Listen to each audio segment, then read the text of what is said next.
We had been married for 9 years after a year of dating. Thaddeus Vance was the most prestigious neurosurgeon in the United States. He suffered from severe obsessive-compulsive disorder and extreme mysophobia. The Mont Blanc fountain pen he used had never, not even once, been moved from its exact spot on his desk. Ainsley Sterling called her personal attorney. "Attorney Thorne, I believe I'm going to need you to initiate a divorce filing. Please prepare the paperwork." Ainsley and Thaddeus had eloped in Nevada, and under New York's no-fault divorce laws, she could easily file for dissolution due to irreconcilable differences. "Miss Sterling, to file the paperwork, we just need to finalize a few details regarding before Attorney Thorne could finish." Ainsley cut him off. "My husband has been unfaithful." "Understood, ma'am. I'll prepare it immediately," the lawyer responded briskly, hanging up. Ainsley turned to the associate at the Audemars Piguet boutique on Fifth Avenue with a polite smile. "Excuse me, it seems I won't be needing this watch anymore. Could you recommend something suitable for an older gentleman?" Originally, Ainsley was going to buy Thaddeus a limited edition Royal Oak. He was an extremely punctual man. He was supposed to be home tonight by 9 p.m., but an issue with a medical supplier had disrupted his schedule. None of that mattered anymore. Ainsley ended up buying a much more expensive, customized astronomical chronograph for her late father's memorial. As she walked out of the luxury department store carrying the shopping bag, she received a call from Thaddeus. His voice, as always, was composed. "An emergency surgery came up. I won't be able to come home today or tomorrow." "All right," Ainsley's voice was like a calm sea. "I left some artisanal chicken bone broth with a splash of sherry on the stove. Make sure to have it when you get back." "I will," Thaddeus promised. Hearing his words, Ainsley was lost in thought for a moment. Thaddeus Vance, the youngest chief of neurosurgery in the country, was a man who would personally cook for her. Thaddeus loved her, but love must be unique, exclusive. And when Thaddeus still harbored another woman in his heart, that love had become corrupted. "Ainsley," he asked, surprised by her silence. Ainsley snapped back to reality. "All right, hurry back to the hospital." Only then did Thaddeus hang up. Ainsley got into the waiting Maybach and instructed her executive assistant Blythe to prep the private jet.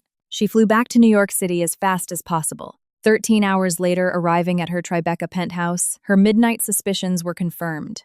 The door unlocked before she could even punch in her code. Standing inside was Serena Croft, Thaddeus's high school sweetheart and first love. With her wavy burgundy hair, she wore a silk slip. Seeing Ainsley, she smiled charmingly. "Ainsley, you're back.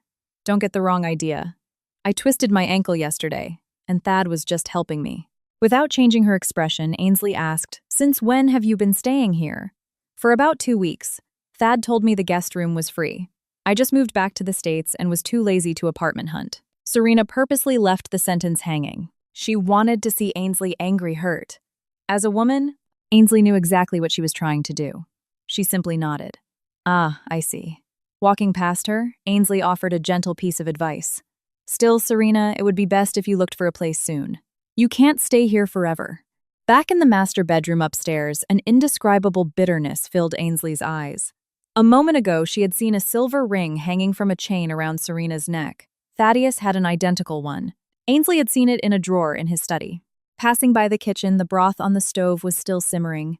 Ainsley had a delicate stomach, and Thaddeus, being a doctor, had managed her diet for years. But now she had no appetite. At dawn, Thaddeus, having finished his surgery earlier than expected, returned home. He was surprised to find Ainsley sitting alone, wide awake. "Ainsley, you're not sleeping!" She looked at him in silence. White dress shirt, black slacks. The simplest combination highlighted his distinguished aura. "I wasn't tired," she replied. Thaddeus reached out and touched her forehead. Only after confirming her temperature was normal did he sigh in relief. "It's cold. Be careful not to catch a chill." After saying this, he headed straight to the bathroom. Thaddeus was a severe germaphobe. After a surgery, he would sanitize himself completely. After touching anyone, even his wife, he would wash his hands or take a shower. Yet this time, he was out in less than 10 minutes. Rushing out in his bathrobe with his cell phone in hand, Ainsley Serena fell downstairs. "I'm going to see what happened." Before Ainsley could respond, Thaddeus was already striding toward the door. When she followed, she saw him holding Serena in his arms, his face a portrait of pure anguish. In that instant, Ainsley realized Thaddeus's mysophobia didn't apply to everyone. Serena was his exception. The ambulance from St. Jude Medical Institute arrived quickly, and the paramedics placed Serena on a stretcher. Ainsley handed a long overcoat to Thaddeus, who was still just in his robe. He seemed to realize his slip-up, a hint of shame flashing across his face. Ainsley, don't misunderstand. Serena is just a friend. Before Ainsley could speak, a paramedic approached. Is there a family member for the patient? Someone needs to ride with us to the hospital. I will, Thaddeus replied without hesitation. I'm her legal guardian's friend. Catching his lapse, he corrected himself. I'm her friend. I'll go with her. He glanced sideways at Ainsley and climbed into the ambulance. The vehicle sped away, leaving Ainsley standing alone, wrapped in a tangled web of emotions. She had always believed Thaddeus truly loved her. Despite his misophobia, he had never rejected her. Despite his packed schedule, he made time to cook for her. He was ice cold to everyone else but tender with her. Yet in front of Serena, all of that seemed to vanish.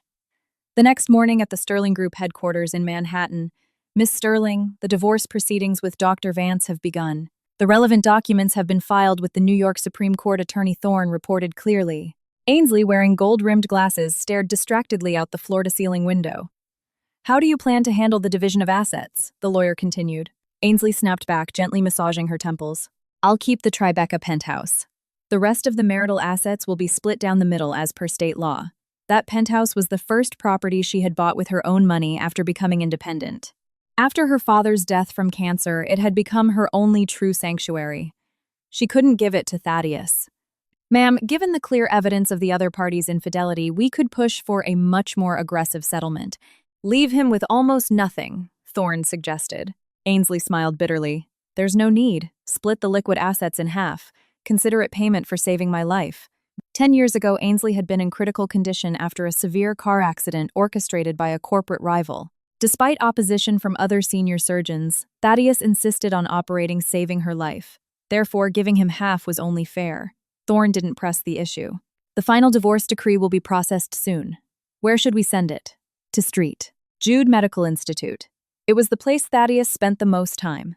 Ainsley added, the Sterling Group is expanding its North American market and will be relocating its headquarters to Seattle. Therefore, post-divorce, we will suspend all financial backing to St. Jude's. Charitable funds, state-of-the-art medical equipment, research labs, all of that backing had been Ainsley's quiet favoritism toward Thaddeus. But now that they were parting ways, there should be no more ties. Understood. Thorne nodded. And the watch I purchased the other day, please have it brought to my office. Thank you. Also book me a flight to Seattle for a week from now. And lastly, Ainsley instructed, I want this divorce kept entirely out of the press so it doesn't negatively impact the company. Thorne nodded.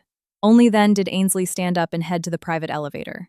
She was going to visit Serena. She wanted to see what was so special about the woman Thaddeus couldn't forget. At St. Jude Medical Institute, the moment Ainsley approached the nurse's station, she heard the whispers. That woman with Dr. Vance must be his wife. They make such a gorgeous couple. I know, right? The doctor was personally giving her water and administering her meds. His wife must be so lucky. Ainsley approached expressionlessly and tapped gently on the counter. Excuse me, could you tell me which room Miss Serena Croft is in? The nurse, impressed by Ainsley's elegant, chic appearance and oversized designer sunglasses, hurriedly checked the registry. Miss Croft is in VIP suite 1218. Would you like an escort? No, thank you. As Ainsley walked away, the nurse muttered to her colleague, Wait, 1218 is Dr. Vance's wife's room. Who is this woman? Hearing that, a shadow of melancholy crossed Ainsley's eyes. Very few people in the U.S. medical community knew her true identity as his wife, as she had intentionally kept a low profile to protect his pride. But it didn't matter anymore. The title of Mrs. Vance would soon have a new owner. Ainsley reached VIP suite 1218. Before opening the door, she looked through the glass pane and saw Thaddeus and Serena embracing. Thad, if I hadn't gone abroad back then, would I be your real wife right now? Serena asked, her eyes red, leaning against his shoulder. For some reason, Ainsley's heart clenched. She wanted to know the answer, but dreaded hearing it. Then she heard Thaddeus reply, Yes. The sword of Damocles hanging over Ainsley's head finally fell. She knocked on the door, and after receiving permission, opened it slowly. As both their gazes landed on her, she maintained a polite smile. Miss Croft, are you feeling better? Ainsley offered the fruit basket she had brought. Serena accepted it. Thank you, I'm fine. Thad just worries too much. Thaddeus tried to explain himself. Ainsley, Serena's condition was unstable yesterday, so I stayed at the hospital with her. Don't misunderstand. I know. Ainsley nodded. Don't worry. She had always been this understanding. But today, to Thaddeus, her words sounded strangely hollow. From the bed, Serena spoke up again. Ainsley Thad has been like this since high school. He seems cold, but he's a softie on the inside. Don't worry, as soon as I recover, I'll move out of your house. I won't bother Thad anymore. Her words were a subtle flex of her long, intimate history with Thaddeus. All while playing the victim. Ainsley played along. With my work and Thaddeus being so busy at the hospital, it's true we don't have the time to properly care for you. That's why I've hired a private nurse and rented a luxury apartment right near the hospital. It will be much more comfortable for your recovery. Just as she finished speaking, 2 private nurses walked into the room carrying Serena's luggage. Serena's face hardened. She shot a pleading look at Thaddeus. Perhaps Thaddeus also thought it was inappropriate to keep his first love in his marital home because he didn't object. Serena Ainsley is right. A dedicated nurse will be more professional than us. Serena said nothing more. At that moment, Thaddeus checked his watch. I have another surgery. Head home first, Ainsley. Don't wait up. All right, Ainsley agreed. Thaddeus left and the nurses got to work. Only Ainsley and Serena remained in the room. Serena dropped the sweet act and glared at her with arrogance. Do you think I don't know? You only approached Thad for his money.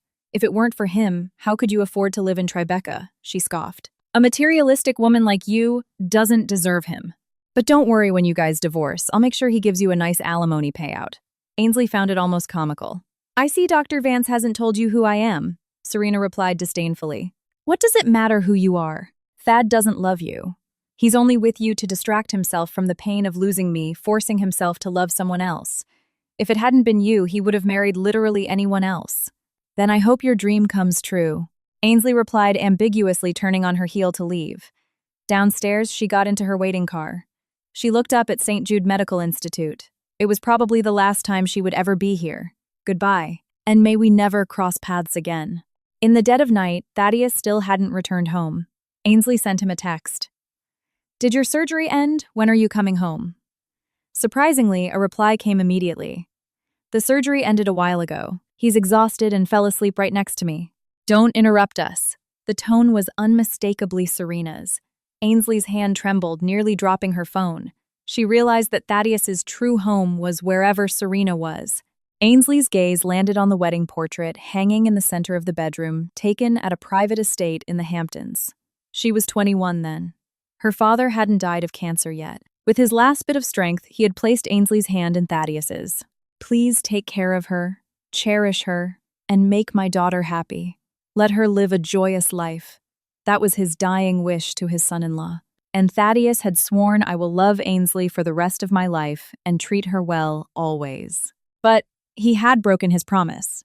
Perhaps love was fickle by nature, and the word forever was just a decorative ornament. Ainsley looked at Serena's text again and typed a new message. Tomorrow is the anniversary of my father's passing. I have something to tell you. After sending it, she powered off her phone.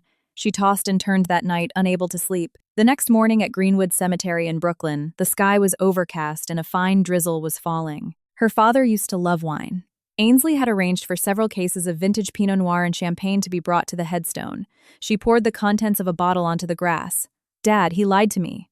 He has always loved someone else. I haven't been happy all these years. In front of the person who had loved her most, her voice finally broke. But only the sound of the rain answered her. Some time passed. A clear umbrella suddenly blocked the cold raindrops, turning around. Ainsley saw Thaddeus impeccable in a tailored black suit.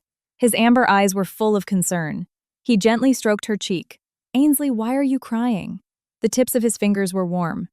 He seemed completely oblivious to the fact that he had touched her wet cheek without sanitizing his hands first. Ainsley noticed a long strand of burgundy hair on the lapel of his suit. She took a step back and gently pushed his hand away. It's nothing. I just missed my dad. Thaddeus's voice was soft. Don't be sad. Your father is watching over you from heaven, and I will always be by your side. Looking at her red eyes, he asked, what did you want to tell me over text? Ainsley was going to bring up the divorce, but the words died on her tongue. She changed the subject. Your birthday is in 5 days. I've prepared a gift for you. Before she could finish, Thaddeus's phone rang. Pulling it out, Serena's name flashed across the screen. He frowned and hung up, but Serena immediately called back relentlessly. The ringtone echoed through the quiet cemetery. As Thaddeus went to power off his phone, Ainsley spoke. Answer it. Maybe it's urgent. Saying this, she stepped out from under his umbrella. A bodyguard waiting nearby immediately opened one for her. Only then did Thaddeus answer. Serena's pitiful voice drifted out. Thad, I'm all alone in the apartment and I'm so scared. Hesitation filled Thaddeus's eyes. Ainsley said calmly, If you're that worried, go. Hearing this, Thaddeus sighed in relief. I'll come home tonight to be with you. All right, Ainsley nodded. Thaddeus turned and walked away briskly. Ainsley watched his back until he disappeared into the mist. She turned back to her father's headstone and whispered, Dad, I'm sorry. I chose the wrong person. I didn't know how to make myself happy. I'm ashamed to even look at you. Only the wind and rain replied. Returning home. Ainsley felt her temperature rising. Her concierge doctor made an emergency house call and prescribed antipyretics, but in the dead of night, the fever spiked again. She reached out to the other side of the bed, but it was cold and empty. Thaddeus had broken his promise. He hadn't come home. Ainsley opened her message thread with him. She saw a text from 3 hours ago. I'm sorry, Ainsley. Serena is very emotionally unstable. I think I'll have to stay with her tonight. It was the first time he had ever apologized to Ainsley because of another woman. Ainsley looked at the wedding photo on the nightstand. In it, both were smiling, but it seemed only she was genuinely happy. Okay, Ainsley replied. A heart doesn't turn cold in an instant. The true farewell always arrives in silence.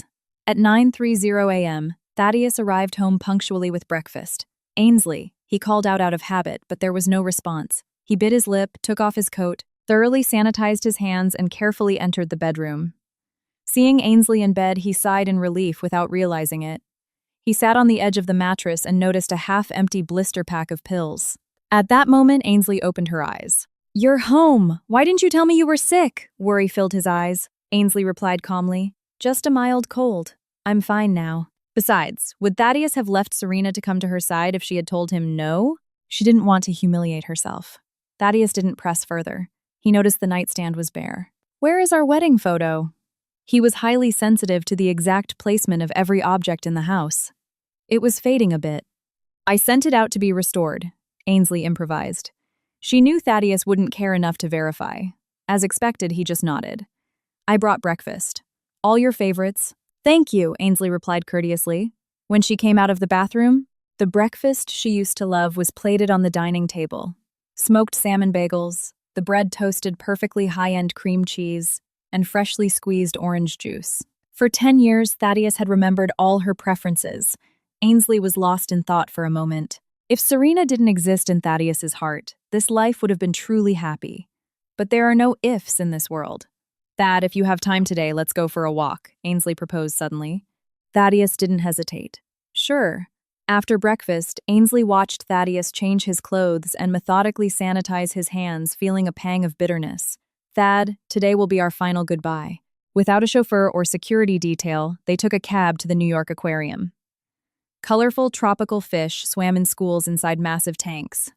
In fact, Thaddeus and Ainsley had once owned betta fish, but as novices, they didn't know they had to be kept in separate bowls. Otherwise, they would fight until they injured each other. At that moment, an aquarium guide approached them enthusiastically. Sir, ma'am, what do you think of the butterfly fish? They are monogamous.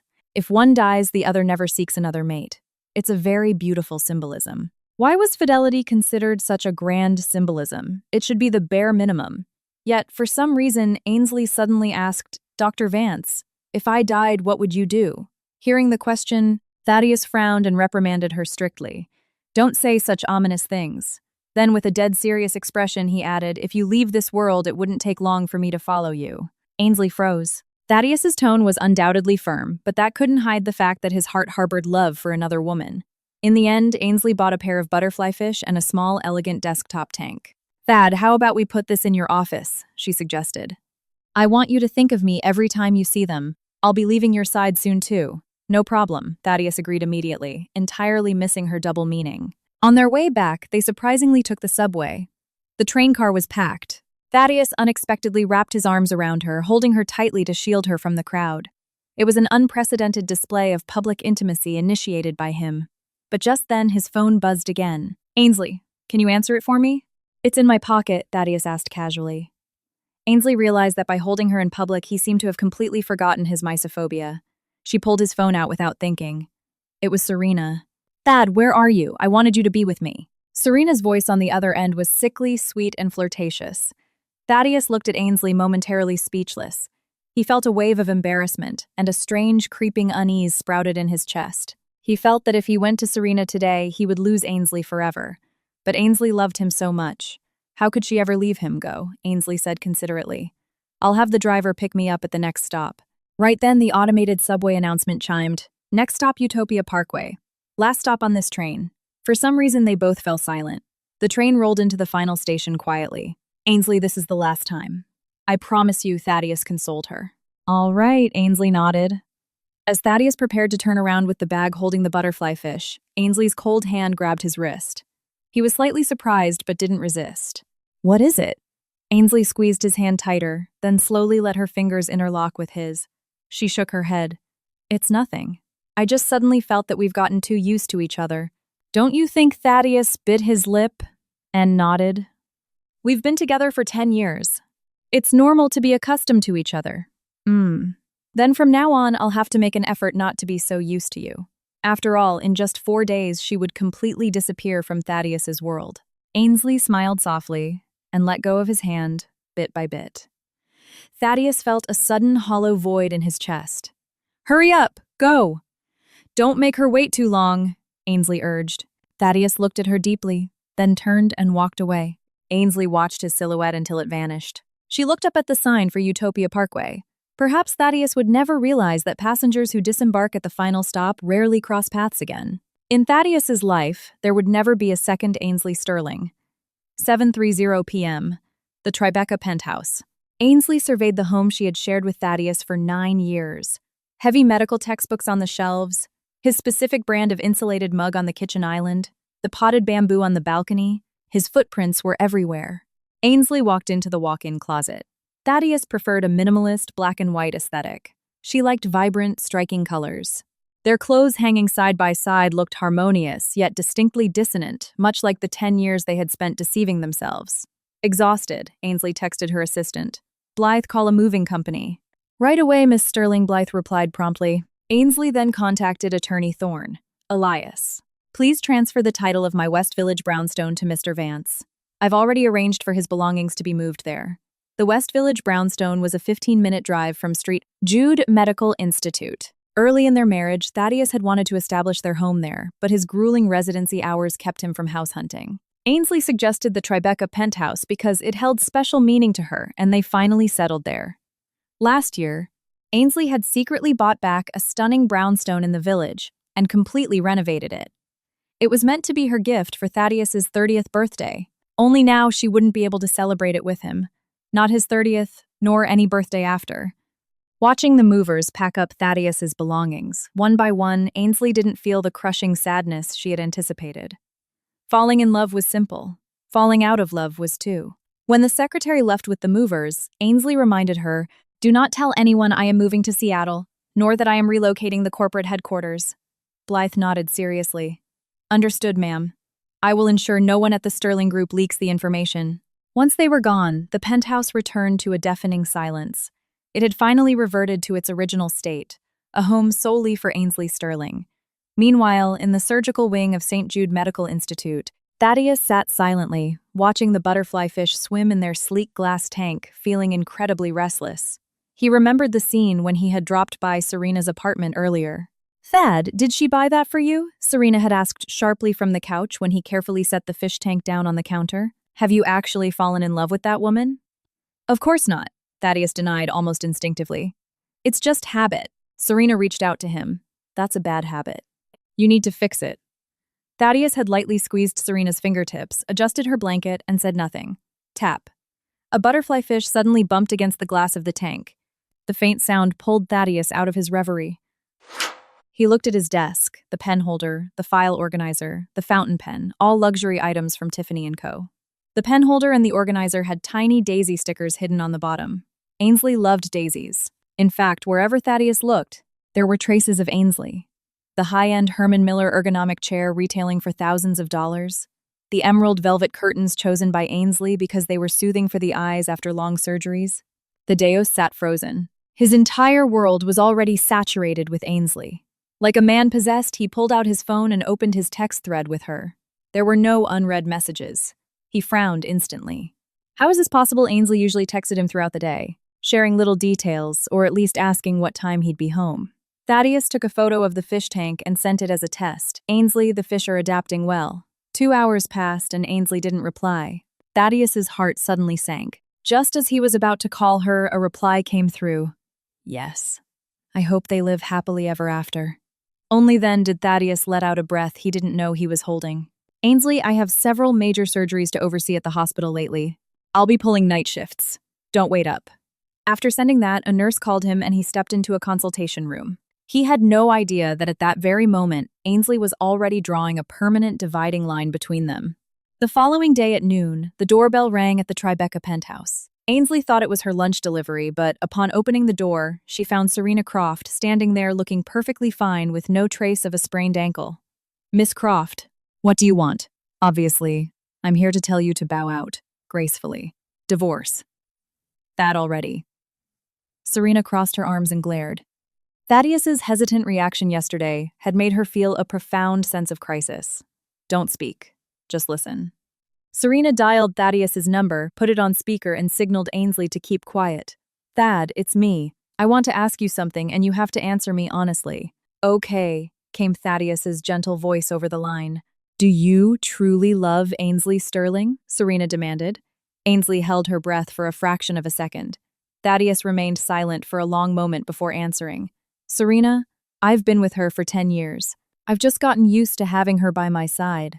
So it's just habit, not love, right? Serena pressed. Right, Thaddeus finally replied. Hearing that answer, both Ainsley and Serena smiled.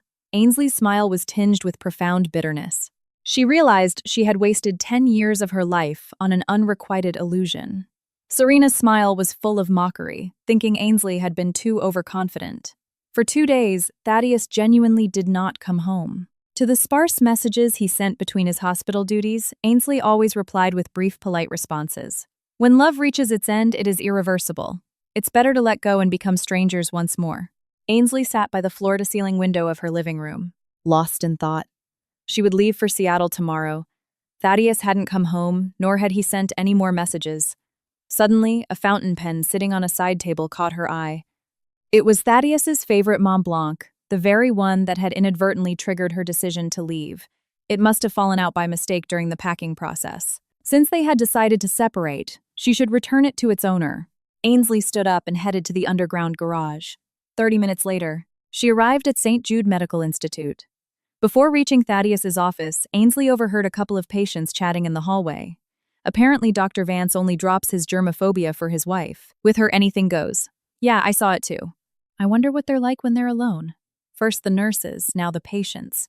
Everyone was mistaking Serena for Thaddeus's wife. Hearing these words, Ainsley reached the door of Thaddeus's office, only to be informed by a passing resident. Dr. Vance took a personal day today. He's not in. Ah, I see. Thank you, she nodded. She then headed to Serena's VIP room. If he was on leave and not at home, he was surely with her. But the room was impeccably clean and completely empty. Excuse me, has Miss Croft been discharged? Ainsley asked a nurse. The nurse nodded. Yes. Dr. Vance processed her discharge this morning and took her home himself. Hearing this, Ainsley gripped the pen tightly in her pocket. She knew the luxury apartment she had prepared for Serena was currently empty, and the private nurse had been dismissed. Ainsley pulled out her phone and called Thaddeus. Serena answered. Thad is with me. He's not coming back. After his birthday tomorrow, we're going to file for divorce. Ainsley asked calmly. Is that his decision or yours? On the other end, Serena laughed disdainfully. Obviously, it's Thad's. With that, the call abruptly disconnected. Ainsley stared at her phone. Unable to hide her disappointment, she sighed, looking at the pen. In the end, she couldn't even return it to him in person. It was pitch black outside, 9:43 p.m. For the first time in 10 years, Thaddeus was spending the night somewhere other than his own home. He had always believed that any place other than the hospital or his penthouse was swarming with germs. Whenever he went somewhere new, he had to sanitize his surroundings obsessively, which was why he hated staying out. But with Serena, his mysophobia and OCD seemed to miraculously vanish. Ainsley couldn't help but recall what she had overheard earlier. I wonder what Dr. Vance is like with his wife behind closed doors. He must love her with his entire soul. Ainsley lowered her gaze. She remembered her intimate nights with Thaddeus over the past 10 years. He had always been incredibly cautious, highly regimented, and no matter how late it was, immediately afterward, he always had to meticulously scrub himself clean. Indeed, love and the lack thereof manifest in the smallest of details. 9:02 a.m. Still no sign of Thaddeus. Ainsley slipped the diamond ring off her left ring finger. It featured a flawless center stone surrounded by smaller diamonds. Thaddeus had personally mined the rough diamond during a medical volunteering trip in South Africa years ago. Its purity was astonishing. Ainsley had loved the ring at first sight, much like how she had fallen in love with Thaddeus at first sight. The ring, along with the Mont Blanc pen, was placed into a thick manila envelope. Finally, Ainsley pulled out a piece of heavy cardstock and wrote a single line for Mr. Vance. After finishing, she grabbed her Rimowa suitcase and walked to the front door. She slid the envelope halfway under the threshold. She took out her phone and sent Thaddeus one last text message. "Happy birthday." Then she deleted his contact, removed her SIM card and snapped it in half, replacing it with a new one. Sitting in first class en route to Seattle, Ainsley felt a profound sense of liberation. "Thaddeus, we are now as far apart as the mountains and the sea. May we never meet again." Meanwhile, at Jude Medical Institute, Thaddeus had just rushed back to his office after getting Serena settled into her new place. He barely plugged his phone into the charger when a nurse knocked on his door. "Dr. Vance, you have certified mail." "Thank you." Thaddeus took it. The large envelope had no return address. Intrigued, he tore it open. Inside were several crisp sheets of legal paper. Thaddeus frowned and quickly scanned them. Shockingly, it was a divorce decree. By the authority and power of the Supreme Court of the State of New York, it is hereby ordered that the marriage between the plaintiff Ainsley Sterling and the defendant Thaddeus Vance is dissolved. Thaddeus read every word aloud. The instant he comprehended what it meant, his heart literally skipped a beat. He shot up from his desk and practically ran out of the office, dialing Ainsley's number frantically. "The number you have dialed is currently out of service." He opened his text messages and saw Ainsley's last text. "Happy birthday." "Ainsley, why is your phone off?" He typed back rapidly. Message failed to send. In that moment, entirely disregarding his professional composure, Thaddeus sprinted out of the hospital, hailed a yellow cab, and rushed to the Tribeca penthouse. Passcode incorrect. The mechanical voice of the smart lock was ruthless. Thaddeus dropped his head in sheer frustration and noticed the envelope sticking out from under the door. Tearing it open, the diamond ring and the Mont Blanc pen clattered sharply onto the hallway floor. The heavy cardstock note read, "Give the ring to the person you truly love. We will never meet again." Thaddeus couldn't even hold the lightweight piece of paper steady. His hands shook violently. He didn't want to believe it, but he had to accept it. The Ainsley he knew had always been capable of letting go with absolute decisiveness. He bent down and picked up the ring and the pen. Before his eyes flashed the image from 9 years ago, him kneeling down to propose with that very ring and the scene of their somewhat hasty but grand wedding at a private estate in the Hamptons, where he slipped it onto her left finger. That day, countless reporters had swarmed the gates. Ainsley's father was a famous billionaire philanthropist, and Ainsley herself was a rising star in the corporate world. The apple doesn't fall far from the tree. "What a power," couple people whispered. Thaddeus remembered how at the reception, many Wall Street tycoons looked at Ainsley with sheer admiration, then glanced at him. "You're a lucky guy, son. I hear you're just a resident. From now on, Ainsley will be taking care of you." Someone had patted Thaddeus condescendingly on the shoulder. He had frowned, his lips pressed into a thin line, not knowing how to respond. He felt deeply inadequate, as if in the eyes of these billionaires he wasn't worthy of Ainsley Sterling. Fortunately, Ainsley had appeared quickly. Her custom Oscar de la Renta wedding gown was a one-of-a-kind masterpiece, commissioned by her father when she turned 18, taking years to perfect and costing a fortune. "Uncle, don't joke around. Thad is an incredible man. He pulled me back from the brink of death." Ainsley linked her arm through Thaddeus's. Even though she noticed the rigid tension in his body, she kept her brilliant smile. "If it weren't for Dr. Vance, you and my dad would have cried yourselves gray. Ah, on such a joyous day, why bring up such grim things?" "My apologies, Dr. Vance." The middle-aged titan of industry, who a moment ago looked at Thaddeus with subtle disapproval, now smiled fondly at his friend's daughter. "Since you're married now, support each other and do not ever let our Ainsley down." "I won't," Thaddeus had promised with complete sincerity. That day, despite the paparazzi outside, not a single photo of their wedding ever leaked to the press. Ainsley later told Thaddeus, "I know you hate media exposure and value your privacy, So, I bought out the press pool and gave them a hefty bonuses to kill the story. In reality, she had made the problem disappear with pure money. Thaddeus knew that, but he also knew Ainsley was meticulously protecting his feelings. In the beginning, they truly had been happy. But how had they come to this? What made Ainsley pack up and leave without a single warning? Standing in the hallway outside the door of the home they once shared, Thaddeus's mind raced. Was it the old photo with Serena he hadn't hidden well enough, or a name he muttered in his sleep? But Ainsley had never once mentioned Serena to him. He thought she didn't know. But you can't block out the sun with one finger. His longing for another woman had been completely transparent to his wife. In those moments, did Ainsley think he was a coward, unable to let the past go? How had she endured it? Thaddeus was desperate for the answers. He scrolled through his contacts, found the number for Blythe Ainsley's executive assistant, and called her immediately. "Blythe, please. I need to know where Ainsley is. Just tell me where she went." His voice was practically begging, but Blythe's tone was impeccably professional and icy. "I'm sorry, Mr. Vance. I am not privy to Miss Sterling's personal itinerary. And I must inform you that whether you ask me, her driver, or any executive at the Sterling Group, we will all give you the exact same answer. We don't know." With that, Blythe hung up without hesitation and blocked his number. Previously, several executives at the Sterling Group had maintained polite contact with Thaddeus out of respect for Ainsley. But now that the boss had divorced him, there was absolutely no need to humor him. Thaddeus knew these had to be Ainsley's strict orders. She didn't want him to find her. But he didn't give up. He called the private chauffeur who often drove them only to hear the cold, automated operator. "The number you have dialed is unavailable." He had been blocked across the board. Just as Thaddeus was spiraling into despair, attorney Elias Thorne appeared behind him in the hallway. "Good morning, Mr. Vance. I am the legal representative for Miss Sterling. Since your marital relationship has been formally dissolved, there are some matters regarding the division of marital assets that you need to be briefed on." Thorne smiled a brittle corporate smile. "Shall we speak somewhere more quiet?"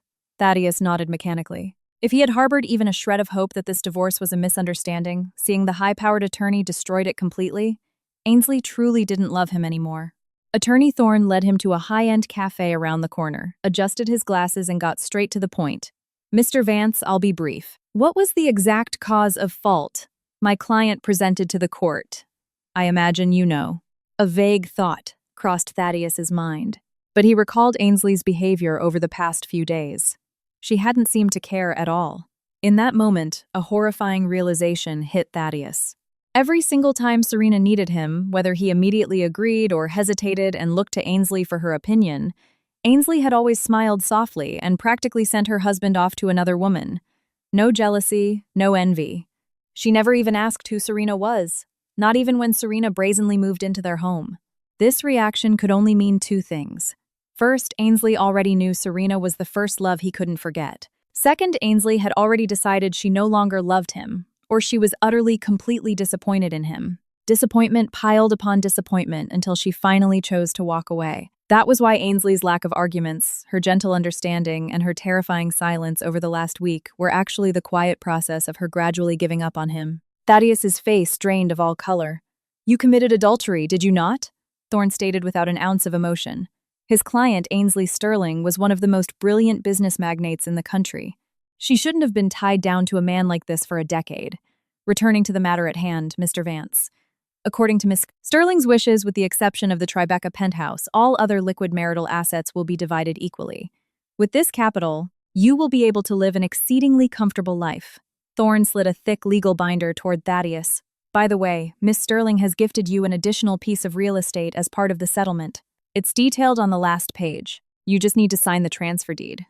The property was the West Village brownstone. Thaddeus was stunned for a moment. He remembered that early in their marriage he had mentioned wanting to buy a place right there. "Aside from this, did she leave me anything else?" "Not even a message," Thaddeus asked, his voice choked. "The access code to the West Village property is the date of your 9th wedding anniversary, which also happens to be the exact day she discovered your infidelity." The lawyer stood up his posture, projecting utter disdain. "Honestly, as a legal professional, I shouldn't let my personal feelings interfere. But I can't muster a single ounce of sympathy for the polished, handsome doctor sitting in front of me. Perhaps it's the anger I feel on behalf of another person. 10 years of her youth given to you entirely in vain." Before leaving, Thorne looked down at the devastated Thaddeus and delivered the final blow. Miss, Sterling asked me to wish you a happy birthday. This brownstone and the divorce decree are her final gifts to you. Final. Final. Thaddeus repeated the word in his mind. They had once sworn vows to be together for a lifetime, yet barely into their 9th year. He had committed an irreparable mistake and lost the Ainsley who loved him the most. Thaddeus walked out of the cafe as if his soul had been ripped from his body. He didn't know how others would describe his current state, but he knew he looked pathetic. On a day of brilliant sunshine, he felt a cold that pierced straight through to his bones. There's a saying, the one who truly wants to leave picks a morning of gentle breezes and bright sunshine, puts on their usual coat, quietly closes the door behind them, and vanishes forever. It perfectly described his reality. Thaddeus smiled with deep self-loathing and flagged down a taxi. His destination, the West Village. 9th wedding anniversary. The day, miss. Sterling discovered your infidelity. As he punched the code into the keypad, Thaddeus recalled Attorney Thorne's biting words. He couldn't remember exactly what Serena had done in the house that day, but regardless, he was the one at fault. Opening the heavy oak door, Thaddeus was rendered completely speechless. Everything inside was decorated exactly to his specific minimalist tastes. Walls lined with medical journals, lush indoor plants placed perfectly. On the designer coffee table rested a book he had left half-read at the Tribeca penthouse. A custom metal bookmark shaped like a cat's head peeked out from the pages, a gift Ainsley had bought him years ago. If he didn't know Ainsley was gone, he would have thought this was the home they had lived in together for the past 9 years. Ainsley, I'm so sorry. Touching the cold metal bookmark, he finally couldn't stop his eyes from turning red. But it was far too late. Thad, I'm sorry. I feel like you don't reject me anymore. Have you fallen for me a little? Not just like, but love. Ah, but Thad-like isn't love. 2 people who don't love each other shouldn't get married. Ainsley's past words echoed in his ears. What had she actually said? Or was this just a hallucination born of his crushing guilt? Arranged neatly on the dining table were the birthday gifts she had given him over the years. Ainsley, happy birthday. Thaddeus had given her pearl earrings, an ambient lamp, a quartz desk clock, and 2 VIP tickets to a John Legend concert. The monetary value of those gifts didn't amount to a fraction of what she had effortlessly bought for him over the years. But Ainsley had always said, Thad, I don't need expensive gifts. I just want your genuine sincerity. Back then, Thaddeus had been sincere. He was sincere when he chose those gifts. He had surrendered his heart to her a long time ago. Happy anniversary. I hope we stay together forever. Thaddeus looked at the preserved roses he had once given Ainsley and remembered his wish from that year. But preserved flowers only last about 3 years. I'm so sorry, Thaddeus whispered into the empty room. Just then, his phone started ringing incessantly. Serena. For the first time, Thaddeus felt a visceral wave of repulsion. He didn't want to answer, but Serena was relentless. She would hang up and immediately call back. Thaddeus finally swiped to answer. Serena, what is it? I'm busy right now. On the other end, Serena paused. It was the first time Thaddeus had ever spoken to her with such ice in his voice. Before she could complain, he continued. Serena, we made a mistake. Or, rather, I made a massive mistake. I should have told you this earlier, but I am a married man. My feelings for Ainsley aren't just habit. It's love. I cannot leave her. Thaddeus was rambling. The situation was already at its absolute worst. The physical distance gave him the courage to finally speak the brutal truth. There should be no further contact between us. What ended back in high school needs to remain in the past. As soon as he finished, Serena panicked. Thad, what are you saying? How can you possibly love someone like Ainsley Sterling? She's just a vain, materialistic gold digger, Serena. Is there some kind of misunderstanding here? Thaddeus sounded genuinely confused. There's no misunderstanding, Thad. I don't know why you're acting like this right now, but don't let her fool you. We are soulmates. You still have me in your heart. We were so happy before. You can't just end things like this. Serena was practically sobbing over the phone, her voice bordering on hysterical. Thaddeus said nothing. After a long silence, he finally spoke. Serena, there are some things better cleared up in person. Okay, Serena agreed instantly. I'll come to the Tribeca penthouse. No. That is Ainsley's home. Not mine, Thaddeus stated factually. What? You let her keep that house, Thad? Why are you so stupid? Giving her a little cash in the divorce would have been enough. Real estate in Tribeca is worth a fortune. Serena's voice abruptly skyrocketed in pitch. Thaddeus frowned deeply. Serena, meet me at the cafe down the street from the hospital. He suspected something foul, but he didn't want to interrogate her over the phone. Some things needed to be witnessed face to face. At the Artisan Cafe near St. Jude Medical Institute, Thaddeus arrived 30 minutes early. It was an old habit of his. Thinking of habits, Thaddeus thought of Ainsley again. Thad, why do you have to be so rigidly punctual about everything? He had answered coldly. I don't like anything escaping my control. In other words, he hated the unknown and the unexpected, even physical contact. Ainsley had blushed slightly and asked shyly, including me, he had given the same cold answer. But the Thaddeus of back then didn't know that Ainsley would become the most beautiful, unknown, and unexpected variable in his life, and that he would fall hopelessly in love with that surprise. Thad, did you wait long? Serena arrived, looking breathless. She was late. Thaddeus raised his wrist to check his watch. This watch was also a gift from Ainsley, a Vacheron Constantin Overseas valued at over $100,000. For our brilliant doctor who values time like gold. I'm giving you this so you'll think of me every time you check the hour. Ainsley's bright laughter echoed in his ears. Thad. Serena waved a hand in front of his face. Thaddeus snapped back to reality, bit his lip, and frowned slightly. How did you know Ainsley and I got divorced? It was something he himself had only found out mere hours ago. Serena hadn't expected Thaddeus to be so direct. She hesitated, then gritted her teeth and confessed, I went to see her. I told her to divorce you. You don't love her and she isn't good enough for you. Thaddeus's blood ran cold. It turned out Serena had been behind it all. He couldn't fathom how the girl of his teenage dreams could do something so malicious. He smiled bitterly. You've really misunderstood the situation.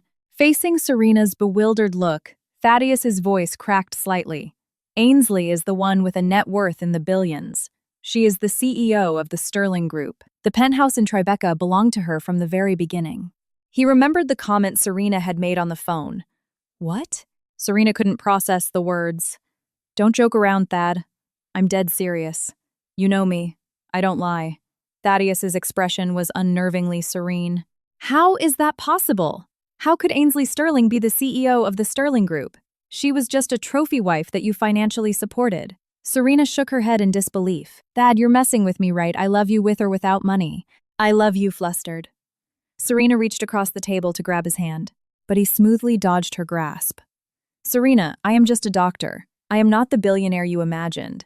Impossible. Serena still refused to believe it. She looked Thaddeus up and down. Your watch, your tailored suit, your Italian leather shoes, just what you're wearing is worth tens of thousands of dollars. And all the medical journals call you the most eligible, discreetly wealthy bachelor, the highest paid surgeon, at St. Jude's before returning to the U.S. Serena had done extensive research on her ex-boyfriend. On paper, Thaddeus was the ultimate catch. Handsome, tall, and although he was a surgeon at a private hospital, the wealth he casually displayed was staggering. Serena had read numerous profiles on him. Besides praising his surgical genius, they heavily documented his lifestyle. The watches, the ties, the shoes, the luxury cars he swapped out frequently. Thad, are you angry because I went behind your back to tell Ainsley to divorce you? I know it was wrong, but I did it for your own good. I didn't want to see you suffer tied to someone you don't love. Serena forced tears into her eyes, looking the picture of sincerity. I love Ainsley, Thaddeus stated, his voice ringing with absolute finality. I love her. It's not that I don't love her, he repeated firmly. Serena sat frozen as if struck by lightning. Thad, you. Serena, I am just a doctor at St. Jude's.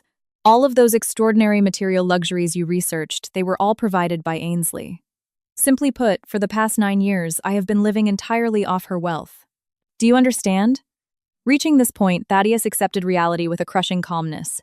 He had been the recipient of Ainsley's meticulous care and unconditional financial and emotional support, but his fragile male ego had never allowed him to openly acknowledge it. He looked at Serena serenely. I don't know what your true intentions were when you sought out Ainsley, but the reason I took you in wasn't because I still loved you. It was purely out of bruised pride, out of the lingering resentment that you abandoned me for your ambitions back then. He smiled bitterly. Do you even remember how we started dating? Serena was stunned. Their accidental meeting and subsequent high school romance had been entirely orchestrated by her. How did he know Serena? I have no desire to dig up the past. In fact, I don't care about the past anymore. Thaddeus frowned deeply.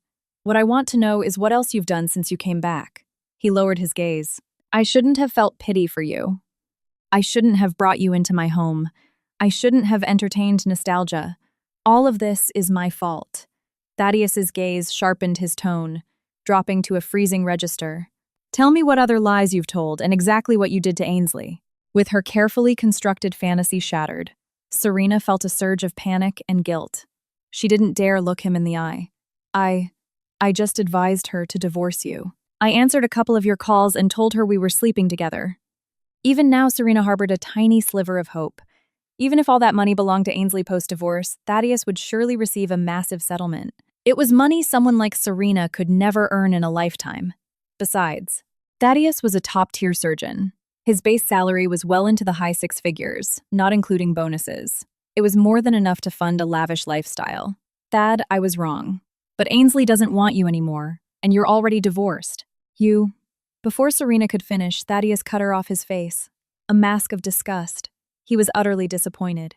Serena, how could you have changed this much? Are you even the Serena I used to know? Thaddeus's question caused the facade Serena was desperately maintaining to collapse completely. Changed. I have always been like this. And you knew it. Knowing exactly who I am, you still pined for me for 10 years after I left to study abroad. What right do you have to judge me? Serena scoffed loudly. After you got the one that got away, you couldn't forget the elusive white moonlight. Now that the red rose has wised up and dumped you, you call me despicable and shameless, Thaddeus. The truth is, the most cowardly and despicable person here is you. You hurt Ainsley. You didn't know how to appreciate what you had. You greedily wanted to have it all. Serena's screaming left Thaddeus's mind blank. He knew that from any objective standpoint, her vicious words were absolutely correct. Thad, I really misjudged you. I thought you were a self-made millionaire, but in the end, you were just a high-priced boy toy kept by Ainsley Sterling. Listen to me carefully. Give me $1 million in 3 days. If you don't, I'll go to the hospital board and expose everything. Having lost all face, Serena decided to go all in on extortion. She smiled venomously. You wouldn't want the world to know that the esteemed Dr. Vance is garbage who plays with women's feelings and lives a double life, would you? But Thaddeus didn't react. If you want to go to the board, go. I have done everything I possibly can for you. He looked at her coldly, as if she were a total stranger. Then he stood up without hesitation. I was wrong. Ainsley leaving me is already my punishment. If heaven believes that isn't enough, I am fully prepared to endure more. As for you, Serena. Thaddeus looked at her with a trace of genuine pity. You reap what you sow. There are no shortcuts in this world. That was the last piece of advice he ever gave her. Whatever Serena chose to do no longer mattered to him. He only wanted to find Ainsley quickly, beg for her forgiveness, and plead for her mercy, whatever it took. Meanwhile, at Seattle-Tacoma International Airport, stepping off the plane, Ainsley was enveloped in a warm hug by her longtime friend and business partner Gideon. He was a charismatic American tech developer with a booming laugh. Ainsley, you finally decided to relocate to Seattle. We are going to make an absolute killing here. Ainsley smiled faintly. Sure. You eat the steak and I get the crumbs. I'm counting on you. What are you talking about, Ainsley? We're founding this new venture together. Now that you're here, obviously it's a 50-over-50 split. Man, it's been brutal running this without you. Gideon played the victim perfectly. Ainsley couldn't help but laugh. All right. I'll have Blythe assign some of our best people to your team, but I can't take 50%. I just moved the entire corporate headquarters here. I'm going to be swamped. God, Ainsley. You made such a massive move behind my back. And what about your husband, that Thaddeus guy? Gideon winked playfully. I divorced him. I'm single now. Saying it aloud, Ainsley felt no sharp pain. When you stop loving someone, it isn't as agonizing as poetry makes it out to be. Some people are like a splinter embedded deep in your palm. Out of fear of the pain, you don't dare pull it out, and over time the wound only festers. Once you finally grit your teeth and extract it, the palm stops throbbing, and the tiny wound slowly heals until it's neither visible nor felt. Ainsley looked up at the overcast Seattle sky. Thaddeus, I don't know if you felt a bit of joy or sorrow when you received that divorce decree, but to me it doesn't matter anymore. I will no longer rejoice in your happiness nor grieve for your sorrows. I am just me, Ainsley Sterling. Thaddeus, I hope you suffer exactly as I once did. Ainsley, since you're single now, I am absolutely setting you up with some gorgeous guys. Tech bros, real estate moguls, you name it. Gideon linked his arm through hers excitedly.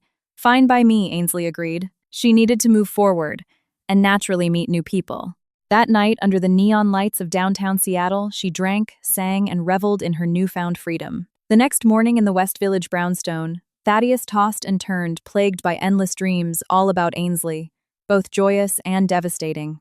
The person he used to see the moment he opened his eyes could now only be found in his sleep. Thaddeus had tried contacting every mutual acquaintance he could think of, but they all maintained total silence regarding her whereabouts. Thad, leave her alone. She deserves someone infinitely better. You were never in her league. One former friend had told him mercilessly before hanging up. Massaging his temples, Thaddeus prepared to shower. Suddenly, his phone rang. It was from the hospital. He frowned and answered. A panicked voice rushed through the speaker. "Dr. Vance, something terrible has happened. Please come to the hospital immediately." Hearing this, Thaddeus's frown deepened. He showered in record time and drove straight to Street, Jude Medical Institute. "Dr. Vance, you're finally here." A nurse he knew well greeted him with a smile that looked more like a grimace. Did a patient's family cause a scene? Thaddeus couldn't help but recall Serena's threat from yesterday. Had she actually come to the hospital to expose him? "No, it's not that." The nurse hesitated and shook her head. Then what is it? Thaddeus hated situations where he was the only one kept in the dark, while others beat around the bush. The nurse shifted uncomfortably. "You'll understand when you go to the chief of surgery's office." With that, she scurried away. Inside the chief's office, Thaddeus sat rigidly. "Are you saying you're firing me across the desk?" A steaming cup of coffee sat untouched, but an icy atmosphere permeated the room. "Now, Thad, you're a brilliant young man, don't get so defensive. The board just feels you need a rest. It's simply a 6-month mandatory leave of absence." The chief smiled, but his words were laced with undeniable rejection. Thaddeus bit his inner lip. "I've never heard of an attending surgeon being forced into a 6-month sabbatical without cause." The chief adjusted his thick glasses. "Do you really want me to spell it out for you?" He looked at Thaddeus critically. "You're young and highly capable, that's true. But St. Jude's is a boutique institute. Someone of your caliber is a bit too expensive for us to maintain on our own. Previously, Miss Sterling was your primary backer. The cutting-edge medical equipment, the specialized pharmaceuticals, the research grants, she funneled it all in. Since the topic was breached, the chief decided to lay all the cards on the table. Thad, to be perfectly honest, you belong in a pure research lab, not dealing with hospital politics. Now that Miss Sterling has abruptly withdrawn all her investments, the board has been breathing down my neck. I can't bankrupt the entire hospital just to keep you on staff, can I?" Thaddeus sat in stunned silence. After a long time, he asked, "What do you mean about Miss Sterling?" The chief sighed heavily. "You genuinely didn't know anything. When you were first hired out of residency, Miss Sterling signed a massive collaboration agreement with our institute. Of course, that was just the public front. In reality, she was quietly bankrolling our imported equipment and specialized drugs." The chief paused. "She asked for absolutely nothing in return except for one strict condition. Under no circumstances were we to ever let you go. Miss Sterling held you in the highest possible regard. For us, having a star surgeon like you at St. Jude's was an honor, but if we've survived this long, it is entirely thanks to her." The chief took a sip of his coffee and said sincerely, "If you get the chance, please thank her on my behalf." "Yes, I will," Thaddeus managed to say. He smiled weakly and bit his lip harder, tasting copper. In his heart, he knew there would be no such chance. He couldn't even find her. "Thank you, Chief. And thank you to my colleagues for your guidance over these years." Thaddeus stood up and bowed deeply to the older man. He didn't touch his coffee. Walking out of the office, Thaddeus headed straight for his own. He had worked at St. Jude's for 8 years. And for those 8 years, Ainsley had quietly paved every inch of his path. Her love was never boasted about in loud declarations, but it saturated every detail of his professional and personal life. Thaddeus looked around his office. Ainsley doesn't love require a response from the other person. "How did you endure all those years of my coldness?" But he could only speak to the empty air. The butterfly fish in the glass tank continued to swim freely. They didn't know that the two people who had bought them together were now permanently severed. Can a shattered mirror ever be pieced back together? Who knew? Thaddeus called a premium moving service to pack up his office. "Dr. Vance, you'll still be treating patients right." Several patients approached when they heard the commotion. They all seemed deeply reluctant to see him go. Although Thaddeus possessed a cold bedside manner, his surgical outcomes were nothing short of miraculous. "Yes, I will," Thaddeus forced a reassuring smile. "Don't worry, I will return to the operating room." But first he had to find Ainsley. After expressing his true feelings and begging for her forgiveness, he genuinely needed a rest. He needed to reflect on the monster he had become. Thaddeus retreated to the West Village brownstone and didn't step outside for days. He barely ate, submerging himself in his dreams. He exhausted every possible avenue trying to locate Ainsley, but encountered walls of silence everywhere. It was the first time in his life he felt such absolute paralyzing frustration. He could only sleep to anesthetize the pain. Only in dreams could he meet Ainsley. "Thad, what were you like in high school? I want to see pictures of you as a student." In the dream, Ainsley was curled up in his arms. They were basking in the sunlight on a balcony, flipping through a thick photo album. It contained all the photos they had taken together over 10 years. "Thad, I wish we had met earlier. We would have fallen in love so much faster." Ainsley's eyes sparkled. She looked at him with eyes brimming with adoration. But in the dream, he remained silent, an endless, suffocating silence. Ainsley's gaze gradually darkened, revealing her profound disappointment. "Thad, you never loved me. If you couldn't forget Serena, why did you propose to me?" Her voice turned hysterical and agonizing. "Isn't that right, Thad?" Thaddeus screamed and jolted awake. He was drenched in a cold sweat. Surrounding him was only the chilling emptiness of the brownstone. There was no trace of Ainsley, neither her joy nor her pain. Thaddeus dropped his head, feeling utterly powerless. He felt like he was going insane from the grief, but he knew this wasn't even a fraction of the agony Ainsley had suffered in silence. He had to endure it. Suddenly his phone rang. An unknown number. A spark of desperate hope flared in Thaddeus's chest.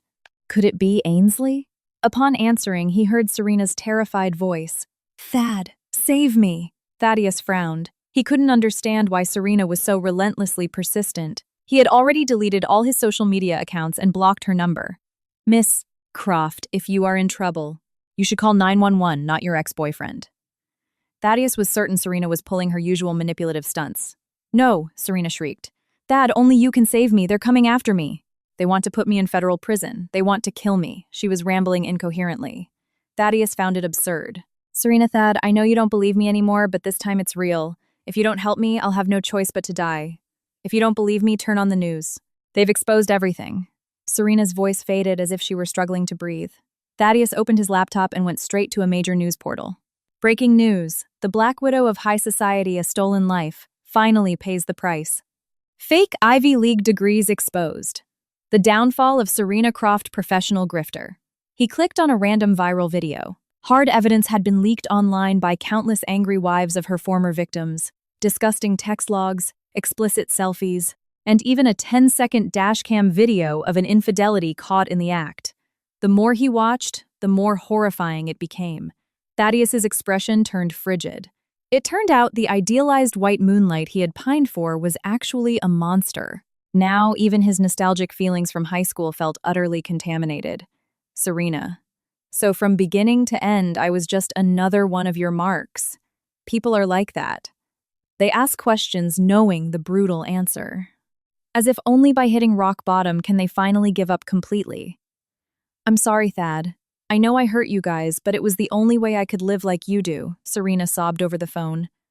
"I don't understand. Why do some people get to be born on third base while I, who finally managed to scrape together some money and status, have to be thrown back to the gutter?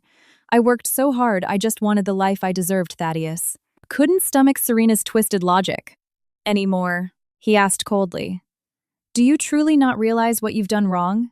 You people born with silver spoons in your mouths don't get it. You were born with privilege. But I had nothing." Serena laughed bitterly. "Did you really have nothing?" Serena Thaddeus asked suddenly. Serena paused. "You were beautiful since you were a child. Your father was a bank manager. You lived in a great neighborhood. In the end, you even got a full scholarship to study abroad. You already had infinitely more than most people. How can you say you had nothing?" Thaddeus listed her advantages. Perhaps that was why he had liked her back in high school. But all of that was in the distant past. Serena had mutated over time until she was unrecognizable. "Thad, sometimes I really envy you." Serena's voice on the phone dripped with sorrow.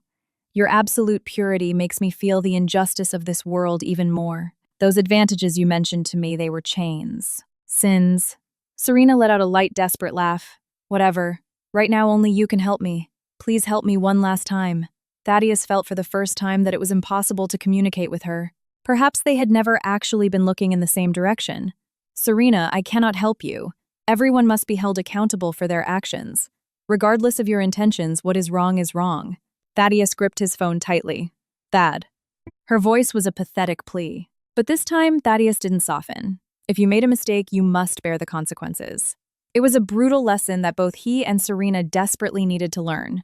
Don't keep going down the wrong path. One mistake just leads to another. With that, Thaddeus hung up decisively. The next wave of news about Serena broke 2 days later. Thaddeus had been sending messages every single day to Ainsley's private Instagram account. He always received the same error: user not found or account private. But at that moment, a push notification flashed on his screen. An Ivy League university had formally revoked Serena Croft's master's degree and scrubbed her from their distinguished alumni registry. Immediately following was an apology video posted by Serena. In the video, she looked incredibly haggard. She spoke seemingly from the heart, devoid of makeup, but the public refused to buy it. Serena hadn't destroyed just one family, she had destroyed dozens. Thaddeus powered off his phone. He sat by the window in his living room. Next to him was the round glass tank, and inside, the 2 butterfly fish had grown quite a bit.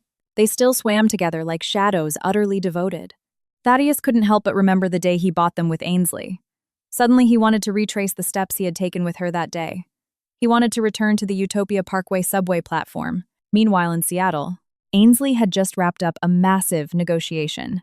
The local tycoons had grossly underestimated her because of her beautiful, unfamiliar face, and especially because she was a woman. But it was precisely this woman, Ainsley Sterling, leading an elite corporate team armed with exhaustive preparation and relentless drive, who finally secured the multi-million-dollar partnership at the negotiating table. It was a prime plot of real estate in downtown Seattle. Ainsley planned to develop a massive luxury apartment complex specifically designed for young American tech entrepreneurs. Miss Sterling, I certainly didn't expect a woman of such delicate appearance to possess such ruthless business acumen. Are all New York women as stunning and fierce as you? An older executive stopped Ainsley, making no effort to hide his admiration. Ainsley smiled faintly. Yes, not just New York women. All American women are like this. When we want something, we get it. Then may I buy you dinner? The conquest in the executive's eyes was too obvious. Ainsley shook her head. I apologize, but as you know, I have my hands full with the new development. With that, she walked away with Blythe. But after a few steps, Ainsley turned back. When these apartments are finished and operational, the first drink is on me. She smiled over her shoulder, radiating the effortless charm of a corporate titan. Not far away, a photographer from a major business journal captured the moment forever. Ainsley returned to her sprawling estate in the Seattle suburbs. Opening the front door, 2 massive dogs bounded toward her, a golden retriever and a fluffy Samoyed. Having her own dogs had always been Ainsley's dream. In the past, due to Thaddeus's severe mysophobia, she had never even dared to mention it. But after securing her freedom, the very first thing she did was adopt them. The simple desires they couldn't fulfill together, she now effortlessly fulfilled alone. Happiness could be that simple. Miss Ainsley, I've baked a fresh pecan pie. Wash your hands and come have a slice, a warm voice called out. It was Martha, the housekeeper who had practically raised Ainsley. Yes, Martha. Have a piece with me, Ainsley replied, thoroughly petting both dogs before standing up. Ainsley's mother had passed away when she was 3. All her maternal memories were provided by Martha. After her father died, Ainsley had tried multiple times to move Martha into the Tribeca penthouse, but she always refused. Miss Ainsley, you have your own family now. The most important thing is to build a life with your husband. It doesn't matter where I live as long as you're doing well. Even when Ainsley insisted Martha would only agree to visit occasionally to help clean or cook. Even then, Thaddeus was always visibly uncomfortable. He didn't say it, but Ainsley, who loved him deeply, felt his rigid tension. Thaddeus loathed having his heavily sanitized private sanctuary invaded by outsiders, especially someone like Martha. Eventually, Martha stopped coming to the penthouse altogether.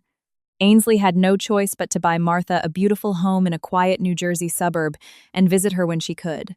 Martha had spent her entire life serving the Sterling family, never marrying or having children of her own. Sitting at the kitchen island with Martha eating the warm pecan pie, Ainsley suddenly felt the profound warmth of a real home. She repeated to herself, "Don't compare, don't compare. You were happy by his side once too." But she knew that happiness had just been her own desperate illusion, a completely one-sided fantasy. "Martha, do you think it would be okay if I lived alone for the rest of my life, just like you?" Ainsley asked softly, her gaze landing on Martha's clear, aging eyes. Martha paused for a moment, then smiled tenderly. Her eyes were full of unconditional love. Of course, sweetheart. Whatever you want to do is perfectly fine. You can choose exactly the life you want, and you're not alone. You have me. Hearing this, Ainsley smiled, a smile mixed with tears. Ainsley was approaching 30. In this short life, she had rebelled, she had been foolish, she had gambled everything on love and lost. She thought her life was a tragedy.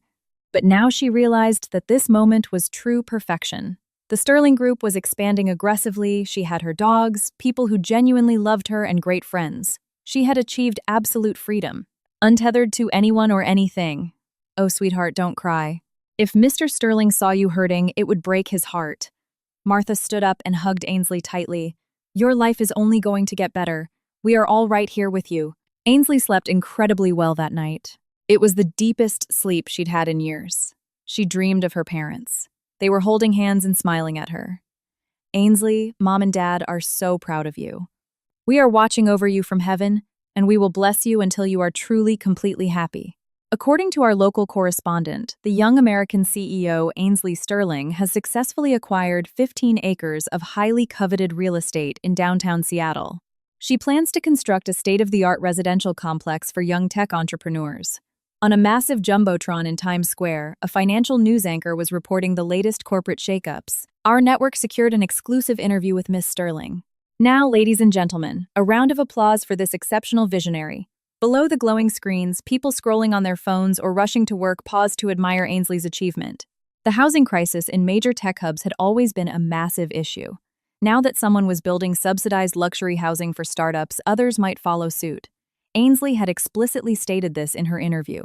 Currently, the Sterling Group's focus is heavily on international expansion, including London, Tokyo, and several European markets. It is a profound honor to be able to contribute even modestly to the brilliant young minds right here at home. Ainsley, wearing a sharp, tailored ivory power suit, looked intellectual, untouchable, and fiercely professional. And what about your philanthropic efforts back in New York? A reporter asked. The charitable trusts, the educational grants, the youth outreach programs, all of our initiatives in New York will continue fully funded. Also, now that I am the proud owner of 2 large rescue dogs, I am heavily considering launching a nationwide animal rescue foundation. Ainsley smiled radiantly at the camera. If any no-kill shelters need emergency funding, please contact the Sterling Group's New York office directly. We will review all applications and deploy support immediately.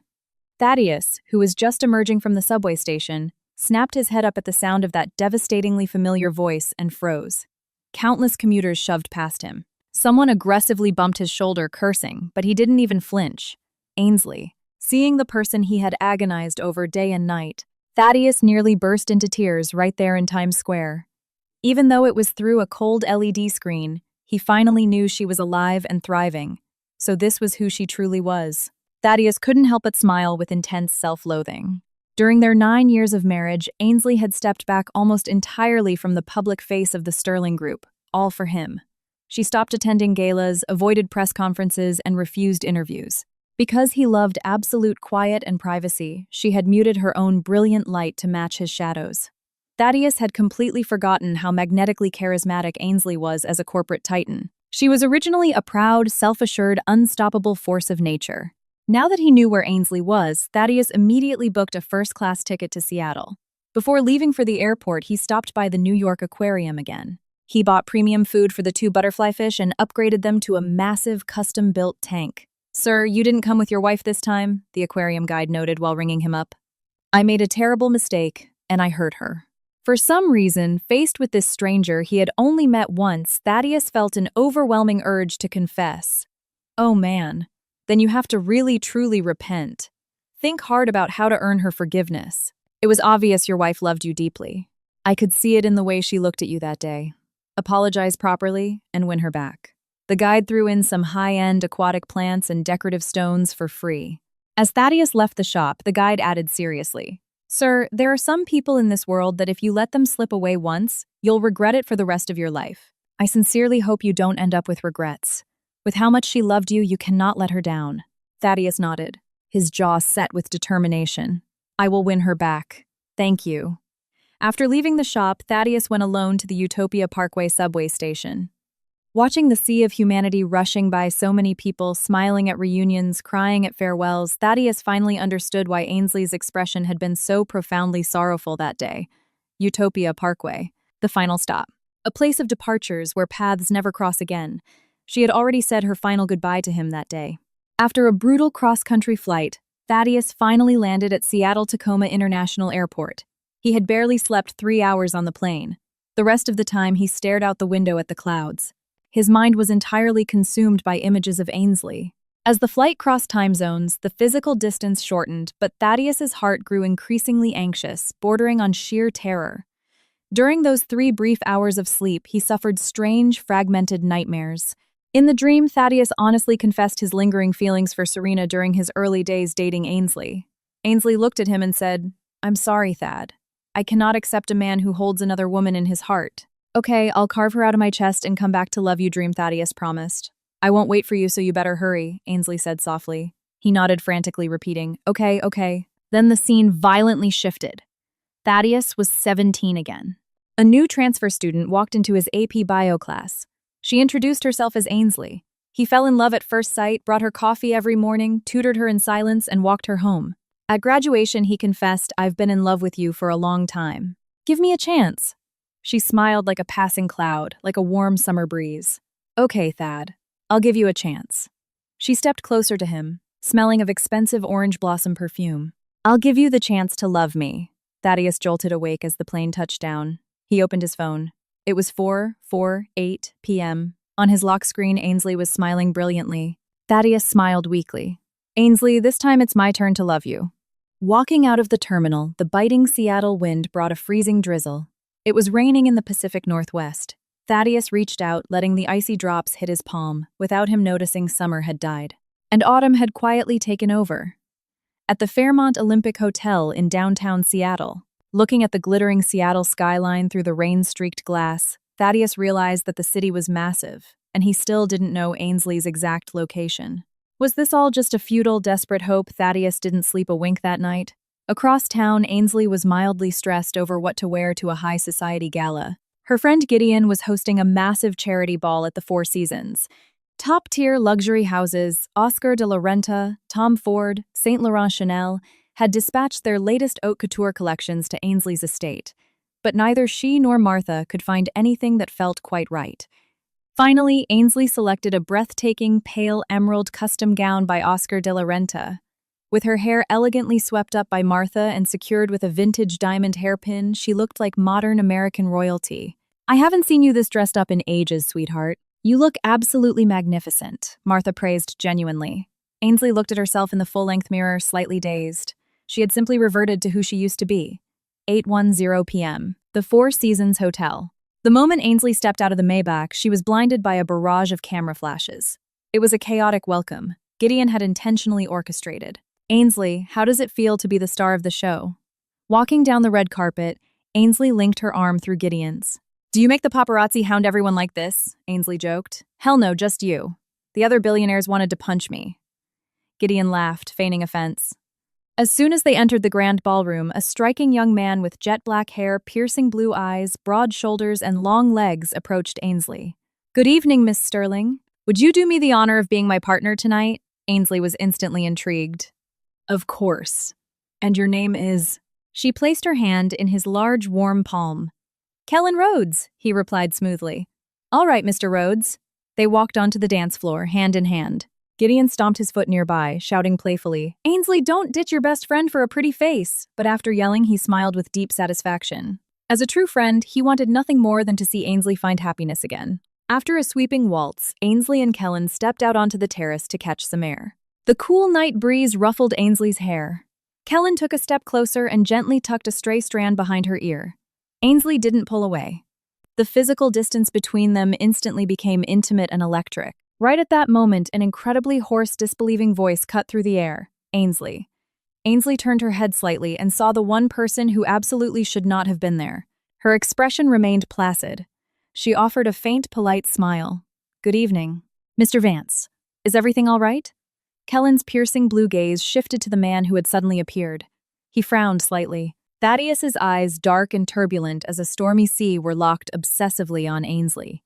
"Miss Sterling, is this a friend?" Kellen asked.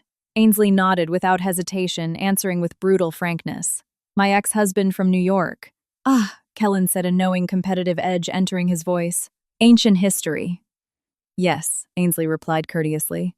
I believe you'll have to excuse us for a moment, Kellen. It seems he has something to say. Understood. Kellen smiled like a perfect gentleman and stepped back gracefully. But after a few steps, he turned back. Miss Sterling, you're still my partner for the next dance, right? Ainsley couldn't help but smile warmly. Of course. We're partners for the whole night, aren't we? Receiving her affirmation, Kellen walked away looking highly satisfied. However, as he brushed past a deathly pale Thaddeus, he lowered his voice to a lethal whisper. You already lost her, man. Those words caused Thaddeus to physically flinch, the last remnants of color draining from his face. How did you get in here? Ainsley looked at Thaddeus as if he were a complete stranger, her expression terrifyingly serene. I came looking for you, Ainsley. Thaddeus barely managed a broken smile. He took a desperate step toward her, but when he was about 3 paces away, she held up a hand, stopping him in his tracks. We are divorced. It would be best to maintain an appropriate social distance, Ainsley stated, pointing at the space between them. Her demeanor was aristocratic and ice-cold. Now tell me, how did you find me? Hearing this, Thaddeus froze solid. He smiled a wretched, self-deprecating smile. 2 hours earlier in his hotel room, Thaddeus had opened his laptop. He remembered that several of his Columbia Med School classmates had gone on to launch biotech startups in Seattle. Perhaps one of them knew the location of the Sterling Group's new HQ. Clinging to that microscopic hope, Thaddeus called one of them. Thad, man, what a blast from the past. What do you need? If I can help, name it. This particular classmate had always been incredibly indebted to him. After hesitating, Thaddeus asked, Do you happen to know where the Sterling Group's new headquarters is? Or do you know Ainsley? Ainsley Sterling, the billionaire? How the hell do you know her? The classmate asked, shocked. It's a long story. I'll buy you a drink and explain later. But I'm in Seattle right now. Well, I've only seen Miss Sterling once at a charity auction, but I grab drinks with a buddy of hers sometimes. He told me he's hosting a massive gala at the Four Seasons tonight. Real heavy hitters. I actually got an invite, but I'm on call at the ER tonight and can't go. If you want to crash it, I can courier the VIP pass to your hotel. That was how Thaddeus had gained entry. He had rushed to Nordstrom, bought an off-the-rack tuxedo, and hired a car to the Four Seasons. From the moment Ainsley entered the ballroom, his eyes hadn't left her. Elegant, dominant, blindingly radiant, half the room's gaze was locked on Ainsley. Thaddeus felt a violent, consuming jealousy for the very first time in his life. When the dark-haired heir invited Ainsley to dance, Thaddeus had nearly lost his mind. He hadn't wanted to ruin such a hard-fought reunion, so he had restrained himself until now. But the Ainsley standing before him clearly didn't need him in her life whatsoever. Ainsley, I was wrong. I'm so sorry. Before Thaddeus could finish, Ainsley cut him off. She looked at him in silence. They hadn't seen each other in over a month, and Thaddeus looked gaunt. Mutual acquaintances in New York had already informed her of his downfall. He had been effectively terminated from St. Jude's. He had become a shut-in. Despite being rejected, ignored, and humiliated, he was still obsessively tracking her down. Thaddeus had always claimed it was just habit, that he didn't truly love her. But after losing her, the reality had shattered him. He discarded his legendary pride, humiliating himself just to find her. However, a delayed realization of love cannot heal a decade of deep psychological wounds. Ainsley wasn't moved. She only found it exhausting. Thaddeus, we are divorced. Your apologies mean absolutely nothing to me. Ainsley's voice remained soft, but that extreme gentleness nearly made Thaddeus burst into tears. I know, Ainsley. Not everything can be fixed with an apology. I don't expect you to forgive me. I just felt I had to grovel in person. Thaddeus smiled bitterly. Actually, when we first met, you weren't the only one who fell in love at first sight. But I was blinded by a pathetic obsession with the past. Perhaps it was my fragile male ego. Thaddeus's words were slow and weak. During the days he had spent isolated in the brownstone, he had analyzed the past, the present, and the future relentlessly. Thaddeus knew Ainsley had every right to reject him. He had hallucinated the scene of her rejection countless times. Every time. It felt like his chest was being sawed open without anesthesia. It was karma for what Serena did to me. I never got over her. I couldn't accept that her ambition was more important than me. She had seemed to love me so much. That's why I couldn't let it go for all those years. And with you, Ainsley, you were so perfect. You loved me so intensely.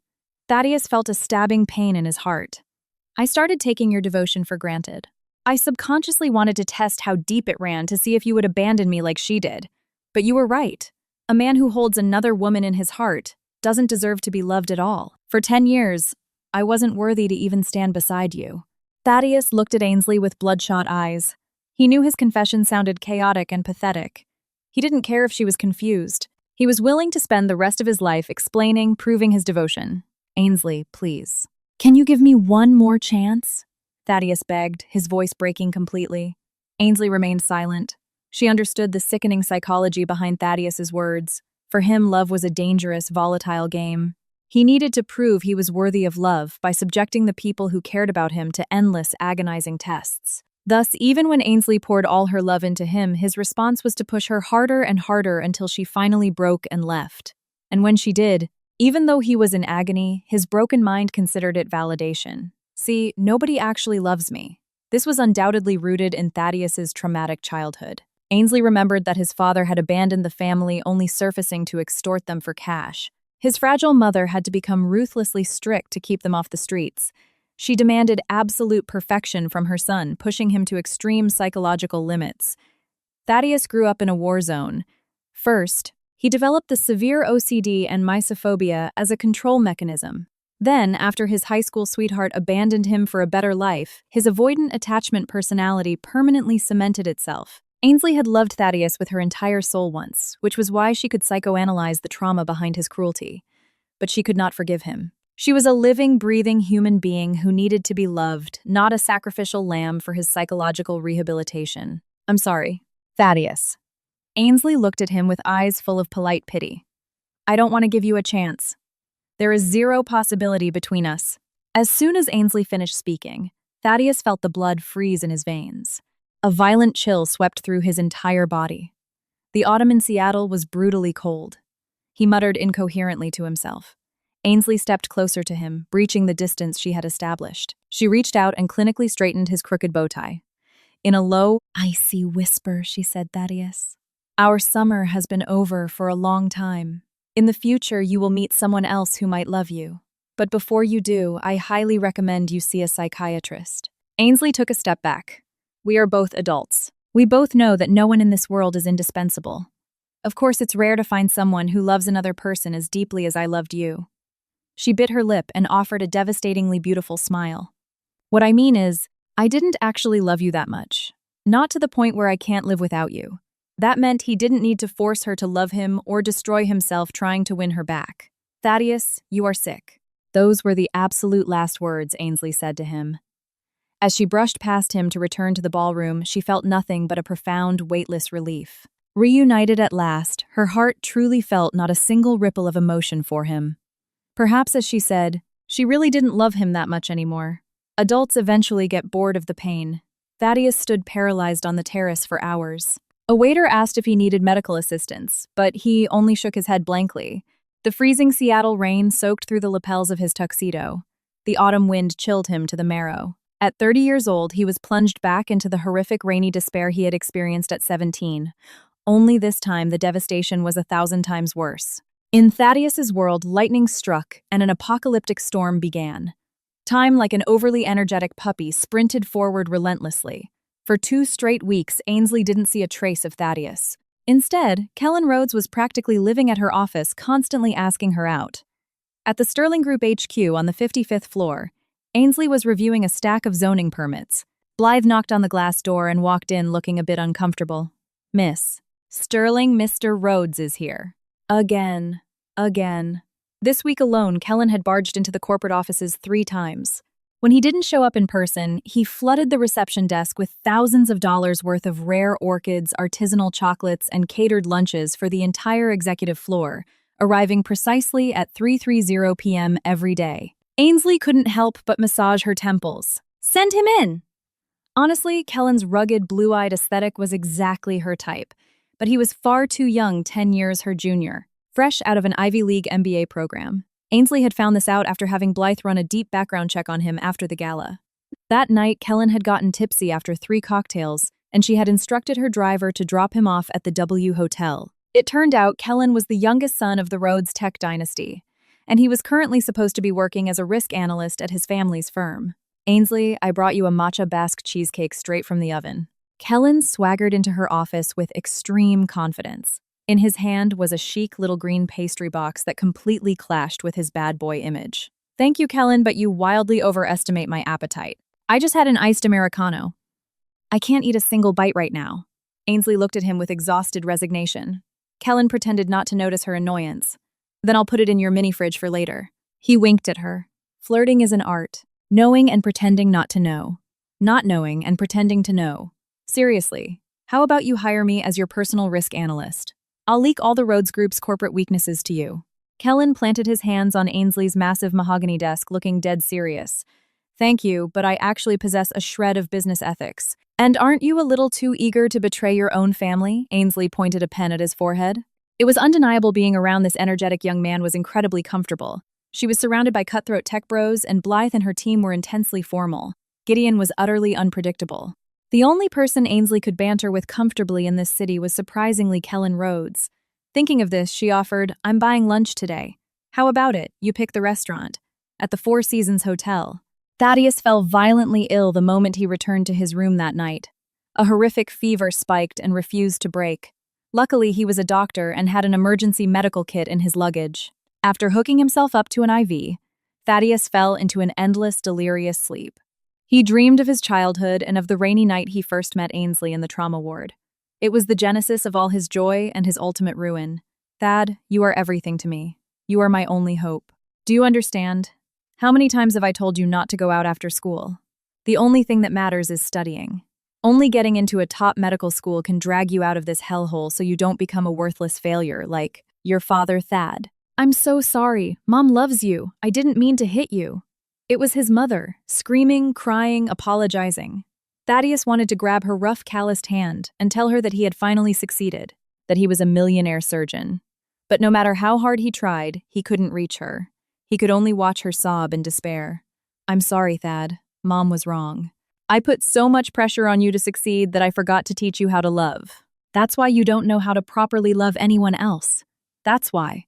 Thaddeus stood there paralyzed. He suddenly remembered Ainsley's parting words on the terrace. Thaddeus, you are sick. In the nightmare, the scene violently shifted again. Thaddeus saw Ainsley on a gurney in the ER, her life slipping away. Blood everywhere. Her blood. Dr. Vance. The patient was in a severe T-bone collision, massive hemorrhaging deep coma.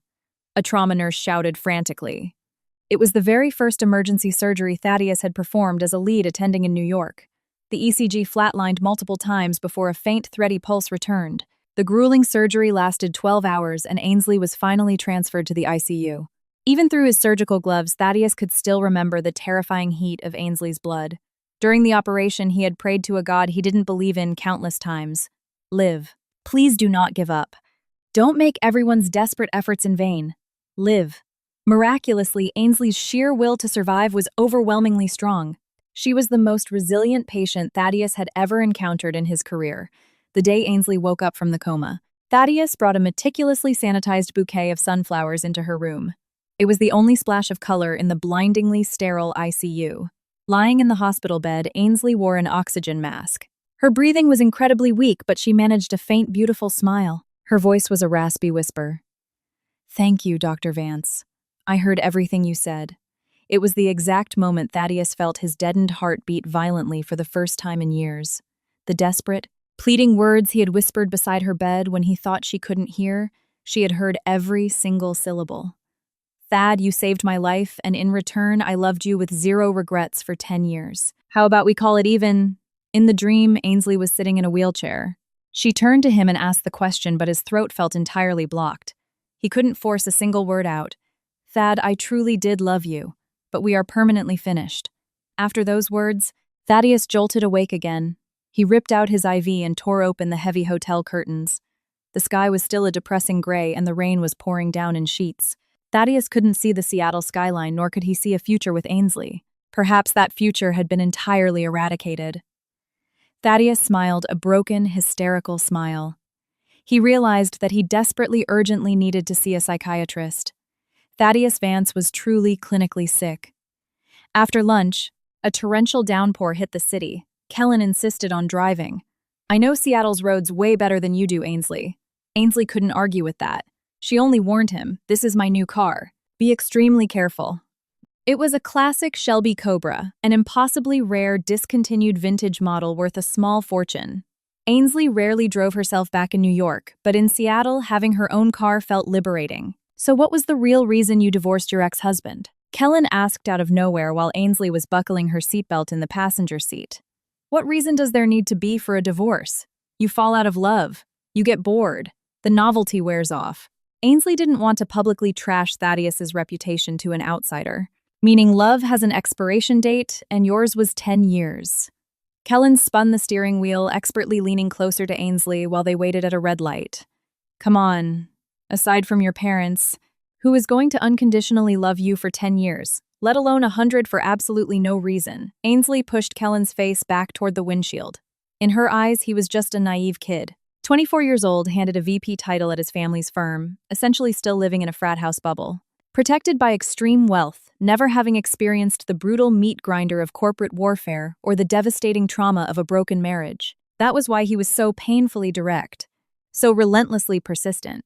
Ainsley didn't mind showing Kellen a bit more patience, treating him almost like an annoying younger brother. But outside the car, the rain was turning into a blinding deluge. "Watch out!" Ainsley shrieked, seeing a dark silhouette suddenly stumble into the middle of the intersection. But it was too late. Crash. Harborview Medical Center. Kellen and Ainsley only suffered minor bruises thanks to the vintage car's retrofitted airbags. The Seattle PD interrogated them and severely reprimanded Kellen, who had been behind the wheel. Ainsley looked at the deeply dejected Kellen and sighed. "A 3-month license suspension is a slap on the wrist," I asked the charge nurse. "The pedestrian is in pretty bad shape. Do you want to come see him with me?" Kellen nodded meekly.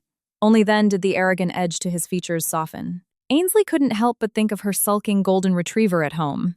Opening the door to the trauma ward, the tension in both of their bodies instantly morphed into absolute shock. "Thaddeus, how? How is it you— Are you all right?"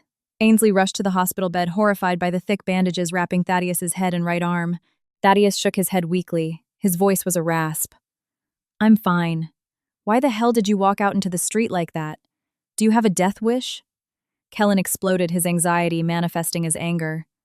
He had slammed on the brakes the second Ainsley screamed, but the rain had made the road a slip-and-slide. "I'm sorry.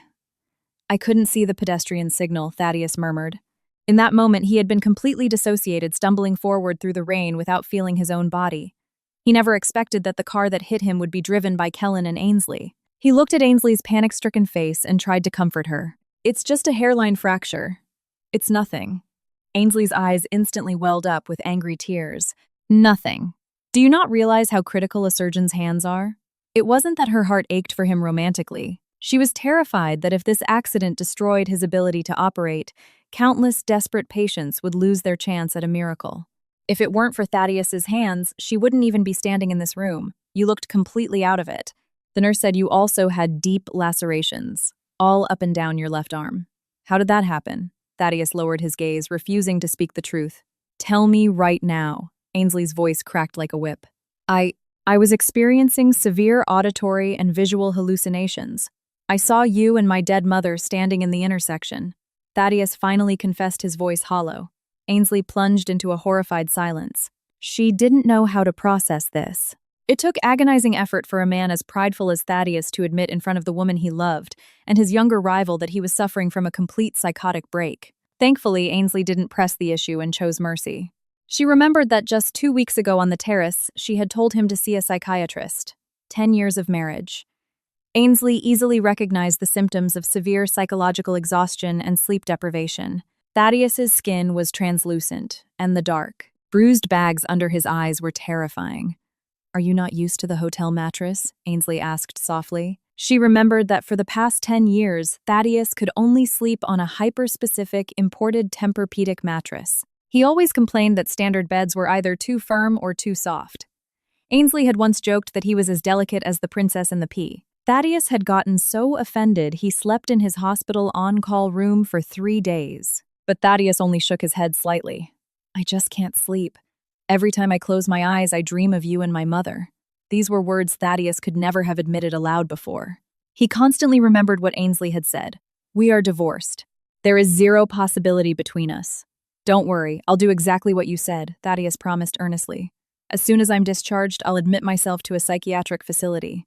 Seeing him like this, Ainsley felt a sharp pang of profound bitterness in her chest. Since when had the arrogant, untouchable Dr. Vance become so pathetic, so terrified of offending her, but thinking about it logically, he had brought all of this entirely upon himself. Those who betray absolute devotion must be punished, and Thaddeus's punishment was only just beginning. Ainsley's gaze fell on Thaddeus's hand, heavily bruised from multiple blown IV lines. Fine, it wasn't just a one-time breakdown. She lowered her head. And the cuts on your arm, how did you get those? She demanded. Kellen's aggressive posture softened significantly upon hearing this. He had overheard the trauma nurses whispering outside. Self-inflicted lacerations, old scars mixed with fresh ones. When Thaddeus refused to answer, Kellen suddenly grew irritated to mask his guilt. You don't have to answer. I'm going to the billing department to cover all your medical expenses. Stay here as long as you need. When you're fully recovered, they'll discharge you. Don't try to sue me later claiming permanent damage. With that, Kellen looked at Ainsley. Seeing she had no intention of leaving with him just yet, he had no choice but to storm out, slamming the door. Watching Kellen's dramatic exit, Ainsley couldn't help but crack a tiny smile. Thaddeus, looking utterly lost, stared at her. Ainsley, I haven't seen you smile like that in so long. Truly, Thaddeus said unconsciously. He remembered the week before Ainsley had vanished. She was always smiling, but it was a dead plastic smile. Even back then, Thaddeus had sensed it, but he had never bothered to ask what was wrong. He always assumed he and Ainsley had an infinite amount of time. Since she loved him so desperately, it didn't matter how long he ignored her. He didn't realize that a woman's love is slowly murdered by 1,000 tiny acts of indifference. I've booked an emergency psychiatric consult for this afternoon. I've carved every single word you said to me into my heart, Thaddeus whispered, terrified of overstepping. Hearing this, Ainsley didn't know how to react. Thaddeus, she wanted to scream. Stop destroying yourself for me. Stop these futile, desperate gestures. But Thaddeus was a severely injured patient right now. Aside from his mental collapse, the physical trauma to his body had been caused by her and Kellen's car. Ainsley sighed heavily. The atmosphere in the sterile hospital room suddenly became suffocatingly awkward. She stood up and said carefully, Thaddeus, focus on your recovery. I'll have Blythe arrange for organic meals to be delivered to your room. As she turned to leave, Thaddeus weakly grabbed the hem of her designer coat. I know I have no right to ask, but could you please come visit me? Just occasionally? This time, Thaddeus placed all the power in Ainsley's hands. He was completely submissive, operating from a position of total defeat. Ainsley thought for a moment before finally speaking. As you know, the company just relocated here, and I genuinely do not have a single second of free time. It was a rejection delivered with polite corporate efficiency. Thaddeus's eyelashes fluttered shut, masking his agony. Understood. Then please don't overwork yourself. Take care of your health. Yes. Ainsley looked down at him and offered a soft, pitying smile. You too. The heavy door clicked shut. The room, which had briefly felt alive, plunged back into a suffocating silence. Thaddeus painfully turned his head to look out the window. He was on the 7th floor. Outside, the Seattle maples had already turned a violently bright red. The autumn wind howled, and countless maple leaves drifted down. Just then, a single maple leaf mottled with dying green and brilliant yellow blew through the crack in Thaddeus's window. He stared at it for a long, agonizing time. Finally, he forced his broken body out of the hospital bed, limped to the window, and picked up the dead leaf. Many things in the past, just like the wind, blow through and leave no trace. And just like this fallen leaf ripped from its branch, what is lost, what is squandered, can never be reattached. Thaddeus didn't sleep a single minute that night. Meanwhile, at her estate, Ainsley's mind was a chaotic mess. Martha brewed her a cup of calming chamomile tea and sat across from her, offering silent support. Martha, he followed me to Seattle. Today, while Kellen was driving my car, we hit him, Ainsley blurted out. Martha didn't ask for details. She knew exactly who he was. She just looked with profound tenderness at the girl she had raised as her own. Did seeing him make you feel the way you used to? Ainsley shook her head violently. No. Seeing him only reminds me of the 10 years I spent being humiliated and deceived. I wasn't happy, Martha. Then let the past remain in the past, sweetheart. If he doesn't bring you joy, never see him again. You can't get those 10 years back, so you must guard your heart and walk boldly into your next 10 years. Martha reached across the table and took Ainsley's cold hands. If you choose it, the next 10 years can be the most beautiful decade of your entire life. Yes, Ainsley smiled, a genuine smile breaking through the tears. A shattered mirror is nearly impossible to piece back together, and even if you force it with superglue, the jagged cracks remain forever. Like a shard of glass embedded deep in the skin, it aches sharply every time pressure is applied. Ainsley never went to visit Thaddeus again.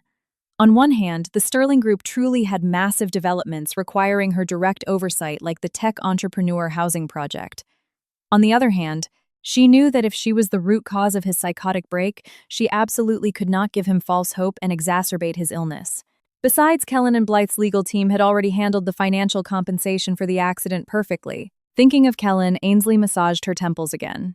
He was still obsessively chasing her, and he had literally quit his VP job at his family's multi-billion-dollar firm just to apply as her personal assistant. So now, Ainsley was forced to see Kellen every single day. "Good morning, Miss Sterling. I brought you a vanilla oat milk latte half-sweet speak of the devil." Kellen strolled into her office, holding a tray of coffees, flashing a blinding Hollywood smile. "I specifically asked for an iced Americano," Ainsley said, baffled. "Iced Americanos suppress your appetite, and drinking too much espresso is terrible for your adrenal glands," Kellen explained as if he were citing federal law. Ainsley's brow twitched.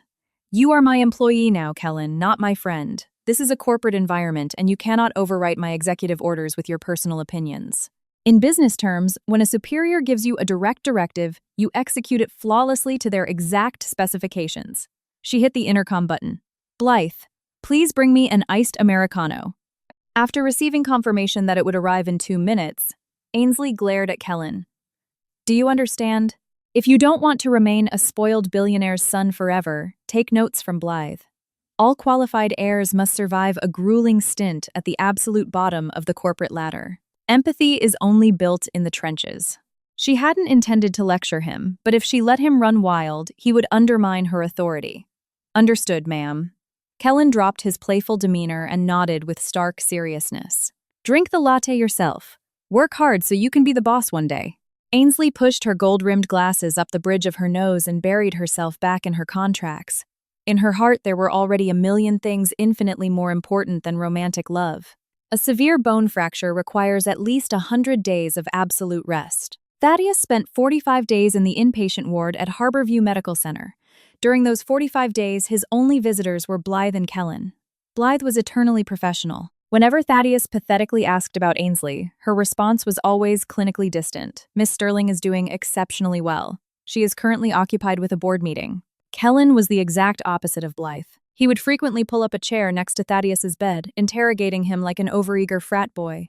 "Know thy enemy and know thyself, and you shall win 100 battles. I need to figure out exactly why Ainsley divorced you so I don't screw up and make the same fatal errors." Kellen didn't seem to think his brazenness was inappropriate. His attitude was frustratingly natural. But Thaddeus never showed a hint of impatience. Through Kellen's annoying ramblings, Thaddeus could extract tiny, precious details about Ainsley's current life. "Ugh," Ainsley yelled at me for buying her a latte. "She said she needs black coffee to stay sharp. She's been working like a total maniac lately." Hearing this, Thaddeus thought to himself, did she work this ruthlessly back in New York? Thaddeus genuinely didn't know. In his memory for the past decade, Ainsley had always prioritized him above everything else. She was always right there when he looked up exactly where he needed her.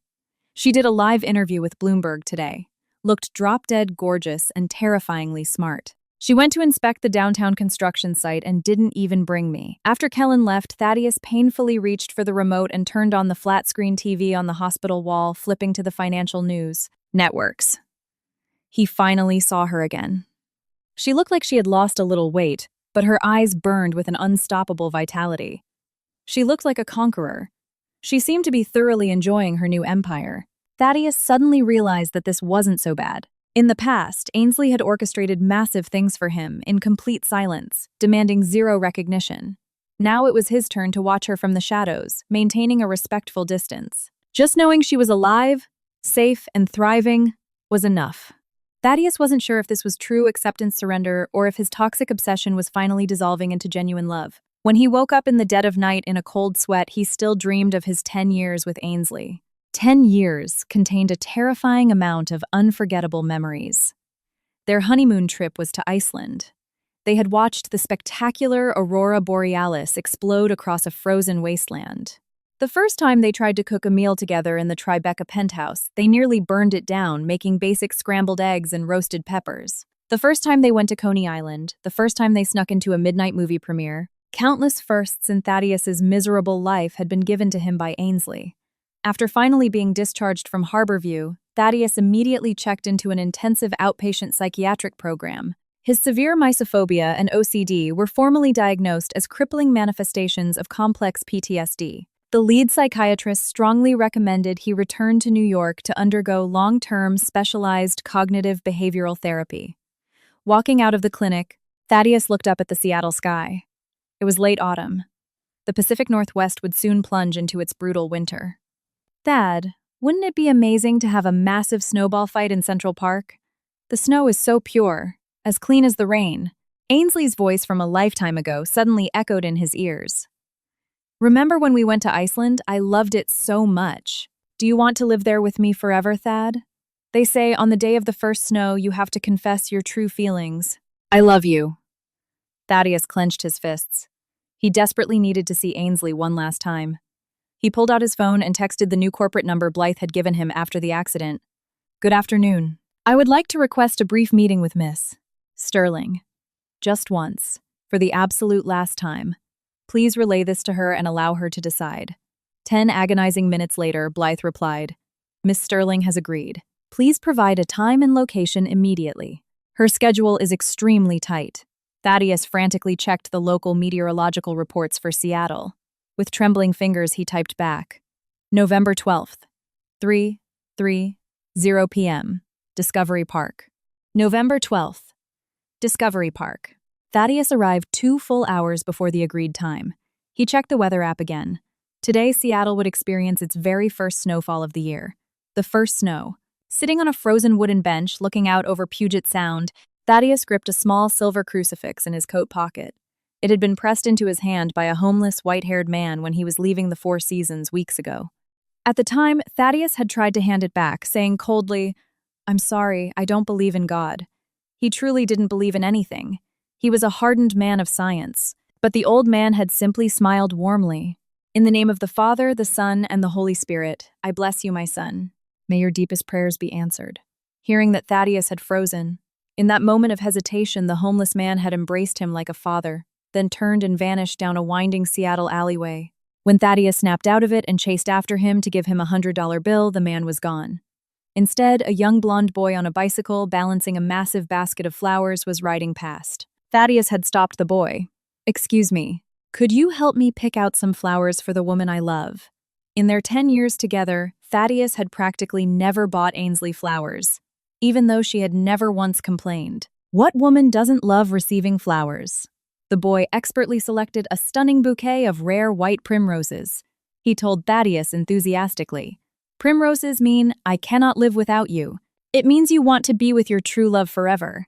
It's a vow that, aside from the person standing in front of you, there is absolutely no one else in your heart. It's the ultimate declaration of eternal loyalty, mister. Buy these. They're perfect." Because of that promise, Thaddeus had bought every single primrose in the basket. Armed with the silver crucifix and the delicate bouquet, he waited at the park. The wait was excruciating. His heart hammered against his ribs. He was terrified that Blythe would suddenly text to say Ainsley was trapped in a board meeting and couldn't make it. Lately, he had seen Ainsley's face plastered across Forbes, Bloomberg, and Wall Street Journal features. Thaddeus knew exactly how powerful and busy she was. It only made him realize with crushing clarity how deeply she must have loved him to abandon all of that for a decade just to stay home and cook his specific meals. Thankfully, at exactly 3:32 p.m., Ainsley arrived. She looked effortlessly chic in a tailored cashmere trench coat. "I apologize," she said politely. "Traffic on I-5 was brutal. I'm 2 minutes late." She remembered how Thaddeus used to become irrationally furious if anyone was even 60 seconds late. "It's perfectly fine," Thaddeus said softly. He handed the bouquet of primroses to Ainsley. Lately, he had been religiously taking his psychiatric medications. And the woman standing before him was the Ainsley he intended to love in silence for the rest of his life. So waiting was perfectly fine. For me, Ainsley was mildly surprised. "Thank you." She accepted them gracefully. "They're beautiful," she complimented. "But do you have something you needed to say to me?" Ainsley had agreed to this meeting not because her resolve was wavering, nor out of crippling nostalgia, nor even out of pity. She simply wanted to put a definitive, formal period at the end of their 10-year sentence. "Ainsley, it's snowing." That was the second thing Thaddeus said that day. He looked up at the sky. Countless pure white snowflakes were drifting down from the heavy gray Seattle sky. Ainsley was stunned. She suddenly remembered telling Thaddeus in Iceland that she wanted to experience the first snow with him and hear a confession of love. Thaddeus, we are all ready. Although it was cruel, Ainsley had to remind him. This first snow was 10 years too late. It was no longer the magical snow she had once begged for. I know. Thaddeus smiled a devastated, gentle smile. I just wanted to formally say goodbye to you. From this moment forward, I will never intrude on your life again. He looked deeply into Ainsley's eyes. I'm flying back to New York. My flight leaves the day after tomorrow. It was strange. While he had been waiting on the bench, he had rehearsed 1,000 desperate apologies. 1,000,000 promises. But now that they were standing face to face, the words evaporated. He just wanted to stand in the quiet snow with Ainsley for a few seconds. Ainsley, I know with absolute certainty that I love you. This love will probably consume me for the next 10 years, or maybe until the day I die, but that is entirely my burden to bear. I know I have forfeited the right to make you happy, Thaddeus said with profound, agonizing resignation. So today, just let me say a proper goodbye. Ainsley didn't know how to process her emotions in that moment. She had wanted to hear I love you from this man's lips for so long, that the very concept of those words had rotted away. The Ainsley standing here today clearly had no use for his confession. A blast of freezing wind swept off Puget Sound. For a split second, Ainsley hallucinated countless phantom images of her and Thaddeus. They were frozen in time, buried deep beneath the radioactive ruins of their 10-year marriage. One memory was painfully vivid. 10 years ago, days after her catastrophic surgery, Ainsley was finally allowed to be wheeled outside to breathe fresh air. Underneath the massive oak tree in the courtyard of Street Jude's, she officially met Thaddeus while fully conscious. Dr. Vance, can we formally introduce ourselves? I really don't want to keep calling my savior Dr. Vance for the rest of my life.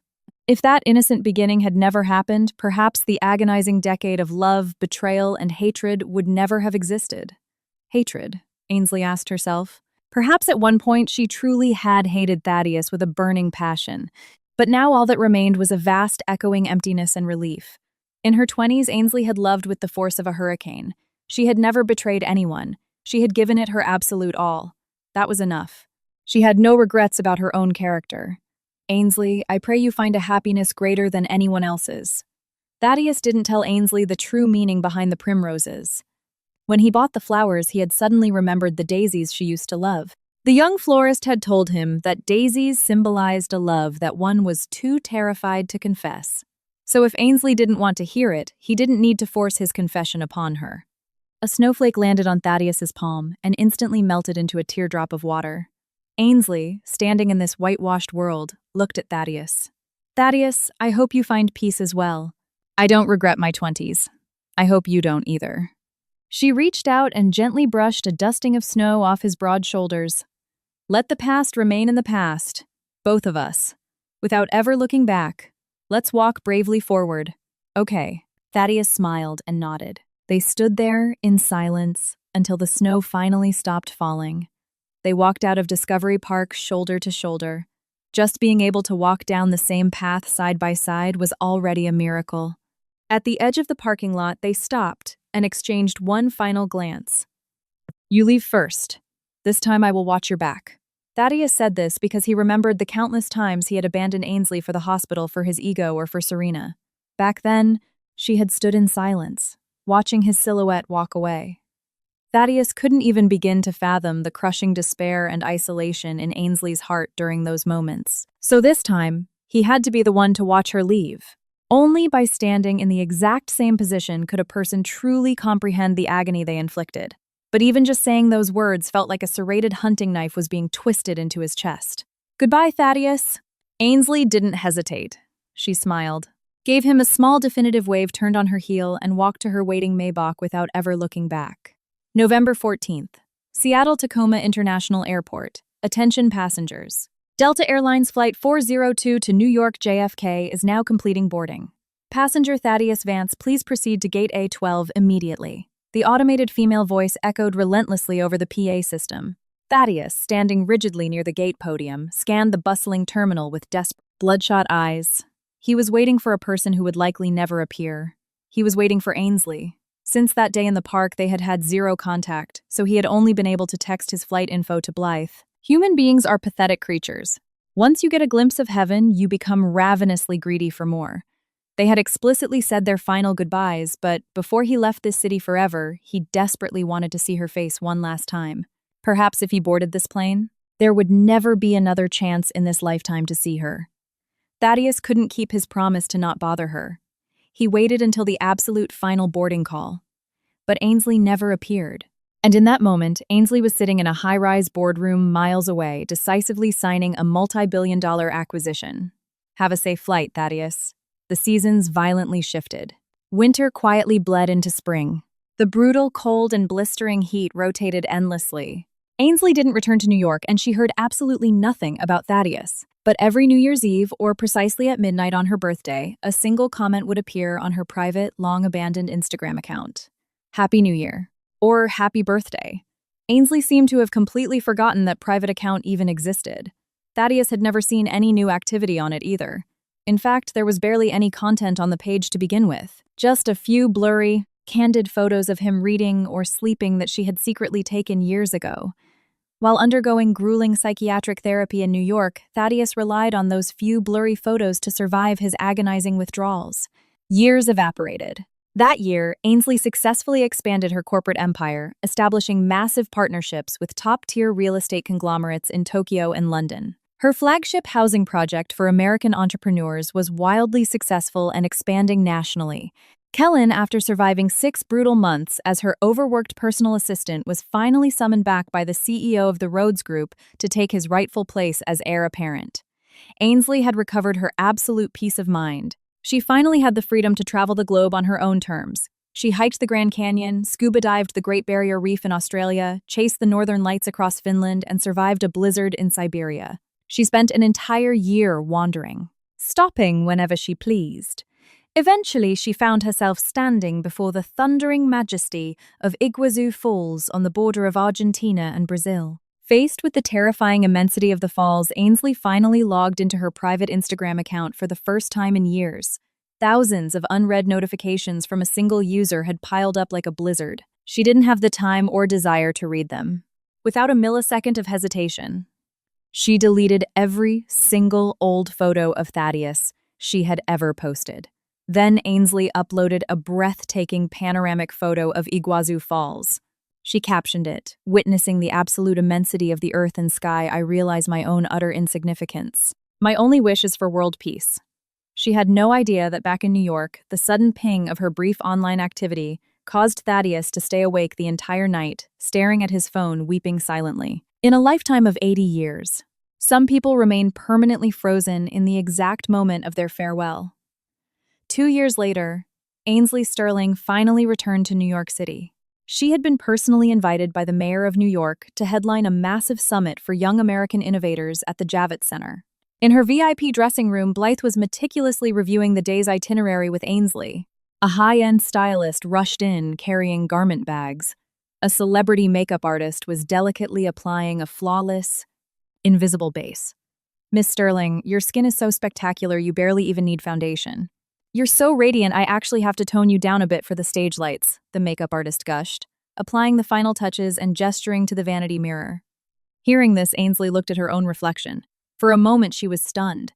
The face staring back at her was entirely different from the woman she was 10 years ago or even 3 years ago, or rather her aura, the predatory sharpness in her eyes. She had evolved into a titan exactly like her father. "Ainsley, you did it. You survived." In her daze, Ainsley hallucinated her parents, standing proudly behind her, looking at her with overwhelming love. This vanity mirror felt like magic. Ainsley's eyes instantly welled with unshed tears. Suddenly, a loud, violent commotion erupted in the hallway outside. "Wow, look who we dragged in.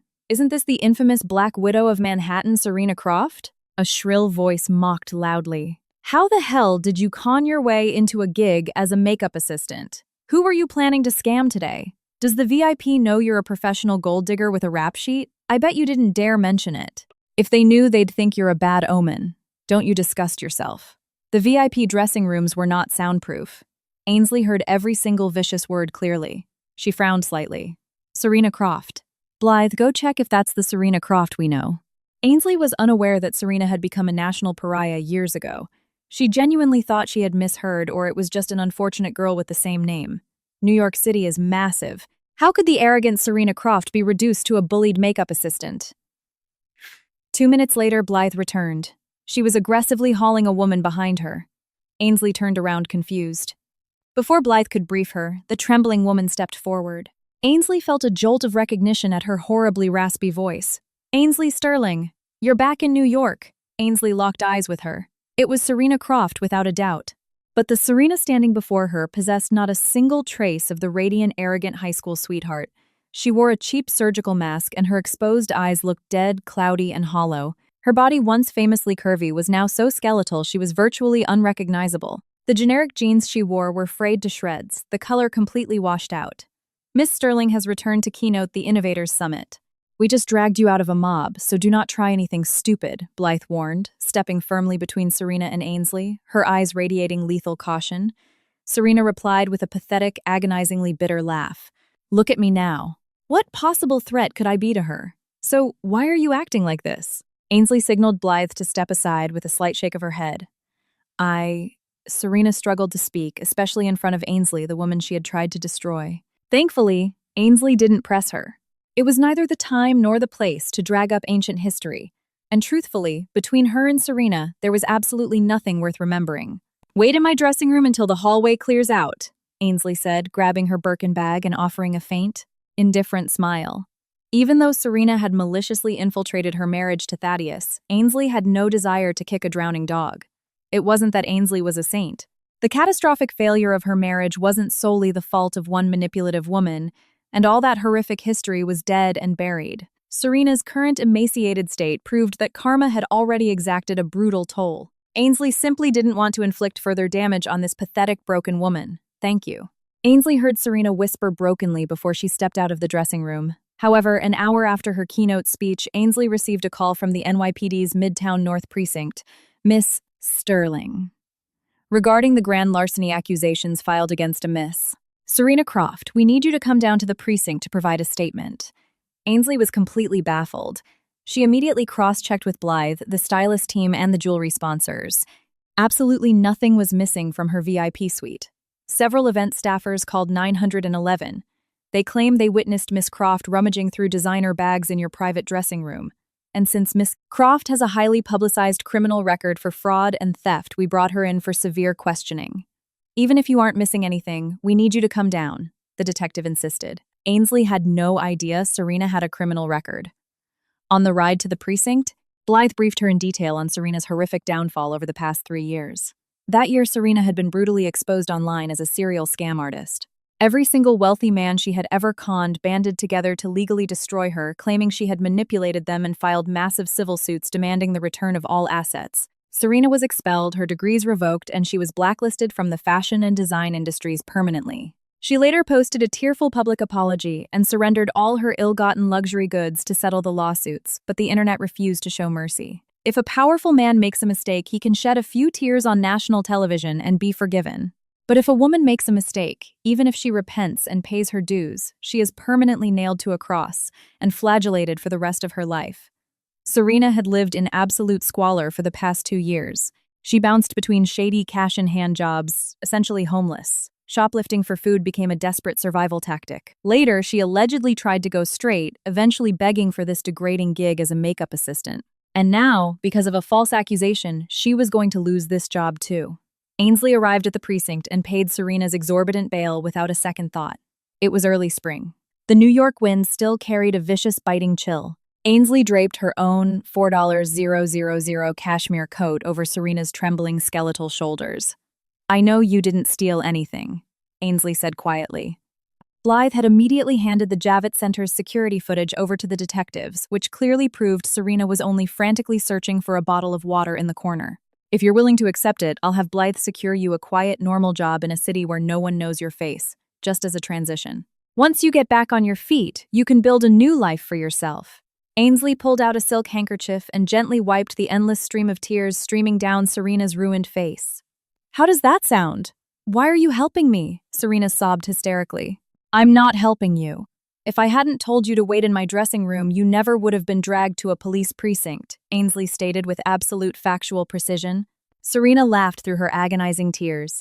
Thank you. Ainsley shook her head and instructed Blythe to take Serena away to handle the legal fallout. As Serena was being guided to a separate SUV, she suddenly broke away and ran back toward Ainsley. She bowed deeply at a perfect 90-degree angle to the woman she had once mocked. With bloodshot, swollen eyes, she screamed over the traffic, "I am so sorry for what I did to you back then." Ainsley had never expected that after all these years. She would hear a genuine "I'm sorry" tear itself from Serena's throat. But she couldn't bring herself to say, "It's okay." After all, the psychological trauma she endured back then was violently real and nearly destroyed her. Ainsley could only look at Serena and say, "Live a good life, Serena, and never betray yourself again." Before Serena could process the words, the tinted window of the Maybach rolled up smoothly, and the car vanished into the endless, sprawling New York night. After that night, Serena Croft disappeared, and Ainsley never saw her again. The Tribeca penthouse. This was the sanctuary Ainsley and Thaddeus had once shared. During her years building an empire in Seattle and abroad, Blythe had hired a private service to maintain the property. Therefore, everything before Ainsley's eyes was exactly as she had left it the day she walked out on her marriage. Ainsley sat by the massive floor-to-ceiling window in the living room. Next to her was an open bottle of vintage Perrier-Jouët champagne. The glittering skyline of Manhattan was still intoxicatingly beautiful, but she no longer felt the same suffocating melancholy. Over the past 3 years, Ainsley had accepted advances from several incredible men and engaged in a few relationships both long and short. But every single time she was the one to pull the plug first. It was as if after incinerating her soul to love Thaddeus with everything she had, she was biologically incapable of loving anyone else with that same terrifying intensity. It was unfair to the men who tried. Because of that, Ainsley rarely dipped her toes into romance anymore. Living alone, answering to no one was absolute unadulterated freedom, wasn't it?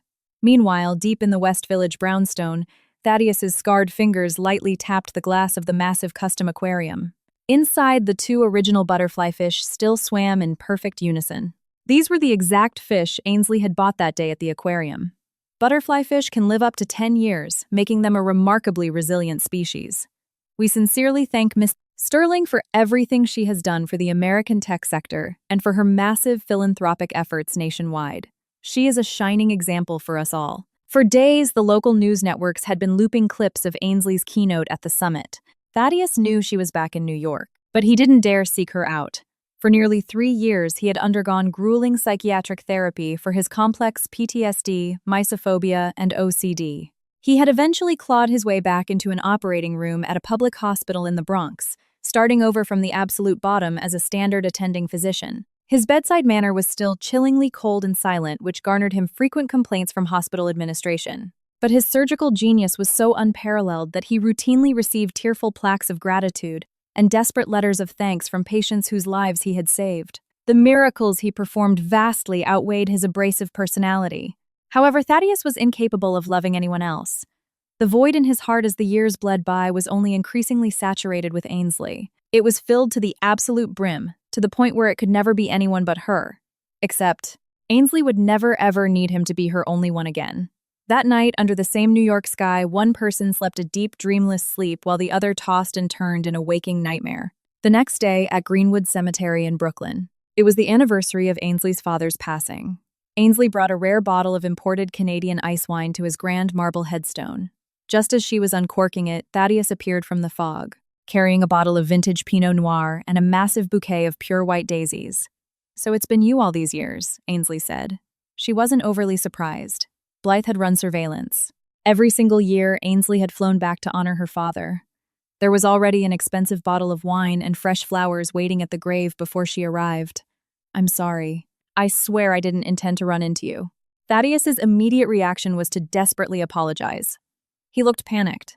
He had completely forgotten that if Ainsley was in New York, she would absolutely come to visit her father's grave in person. He was terrified Ainsley would think he was stalking her. Since when had the arrogant, untouchable Dr. Vance become so crippled by anxiety, so consumed by self-loathing, so hypersensitive to her every reaction? Ainsley was momentarily taken aback. "I didn't think you did," she said softly. "Thank you for looking after him these past few years." She bit her lip and offered a genuine, gentle tone. No, you don't have to thank me. Thaddeus actually stuttered, his eyes darting to the grass. Ainsley poured the ice wine onto the earth in front of the headstone and broke the silence. How have you been these past few years? The last time they had accidentally met in front of her father's grave was over 3 years ago. 3 years ago, they were still legally husband and wife. Today, 3 years later, they couldn't even be classified as distant friends. I've been doing well. Thaddeus lied softly. And you, I've been doing exceptionally well. Ainsley smiled brilliantly. Thaddeus, are you moving forward? At this question, Thaddeus's jaw tightened. He couldn't answer. He couldn't lie and say he had forgotten her. Fortunately, Ainsley didn't need him to answer. Thaddeus, I'm flying back to Seattle tomorrow. I have no idea when I'll be back in New York next. I wanted to tell you.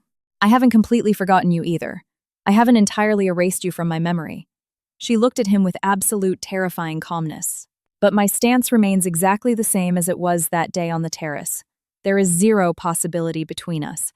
I know, Thaddeus replied, his voice a broken whisper. Just being able to see you today. It's enough to keep me alive. I don't dare ask for anything more. Good. Then you leave first. Ainsley knew this was unspeakably cruel, but she had to be the one to sever the cord. She couldn't let this toxic cycle continue. Both she and Thaddeus had to keep walking forward. They could not remain frozen here among the dead. Let's not see each other again, Thaddeus. Ainsley. Let's not see each other again.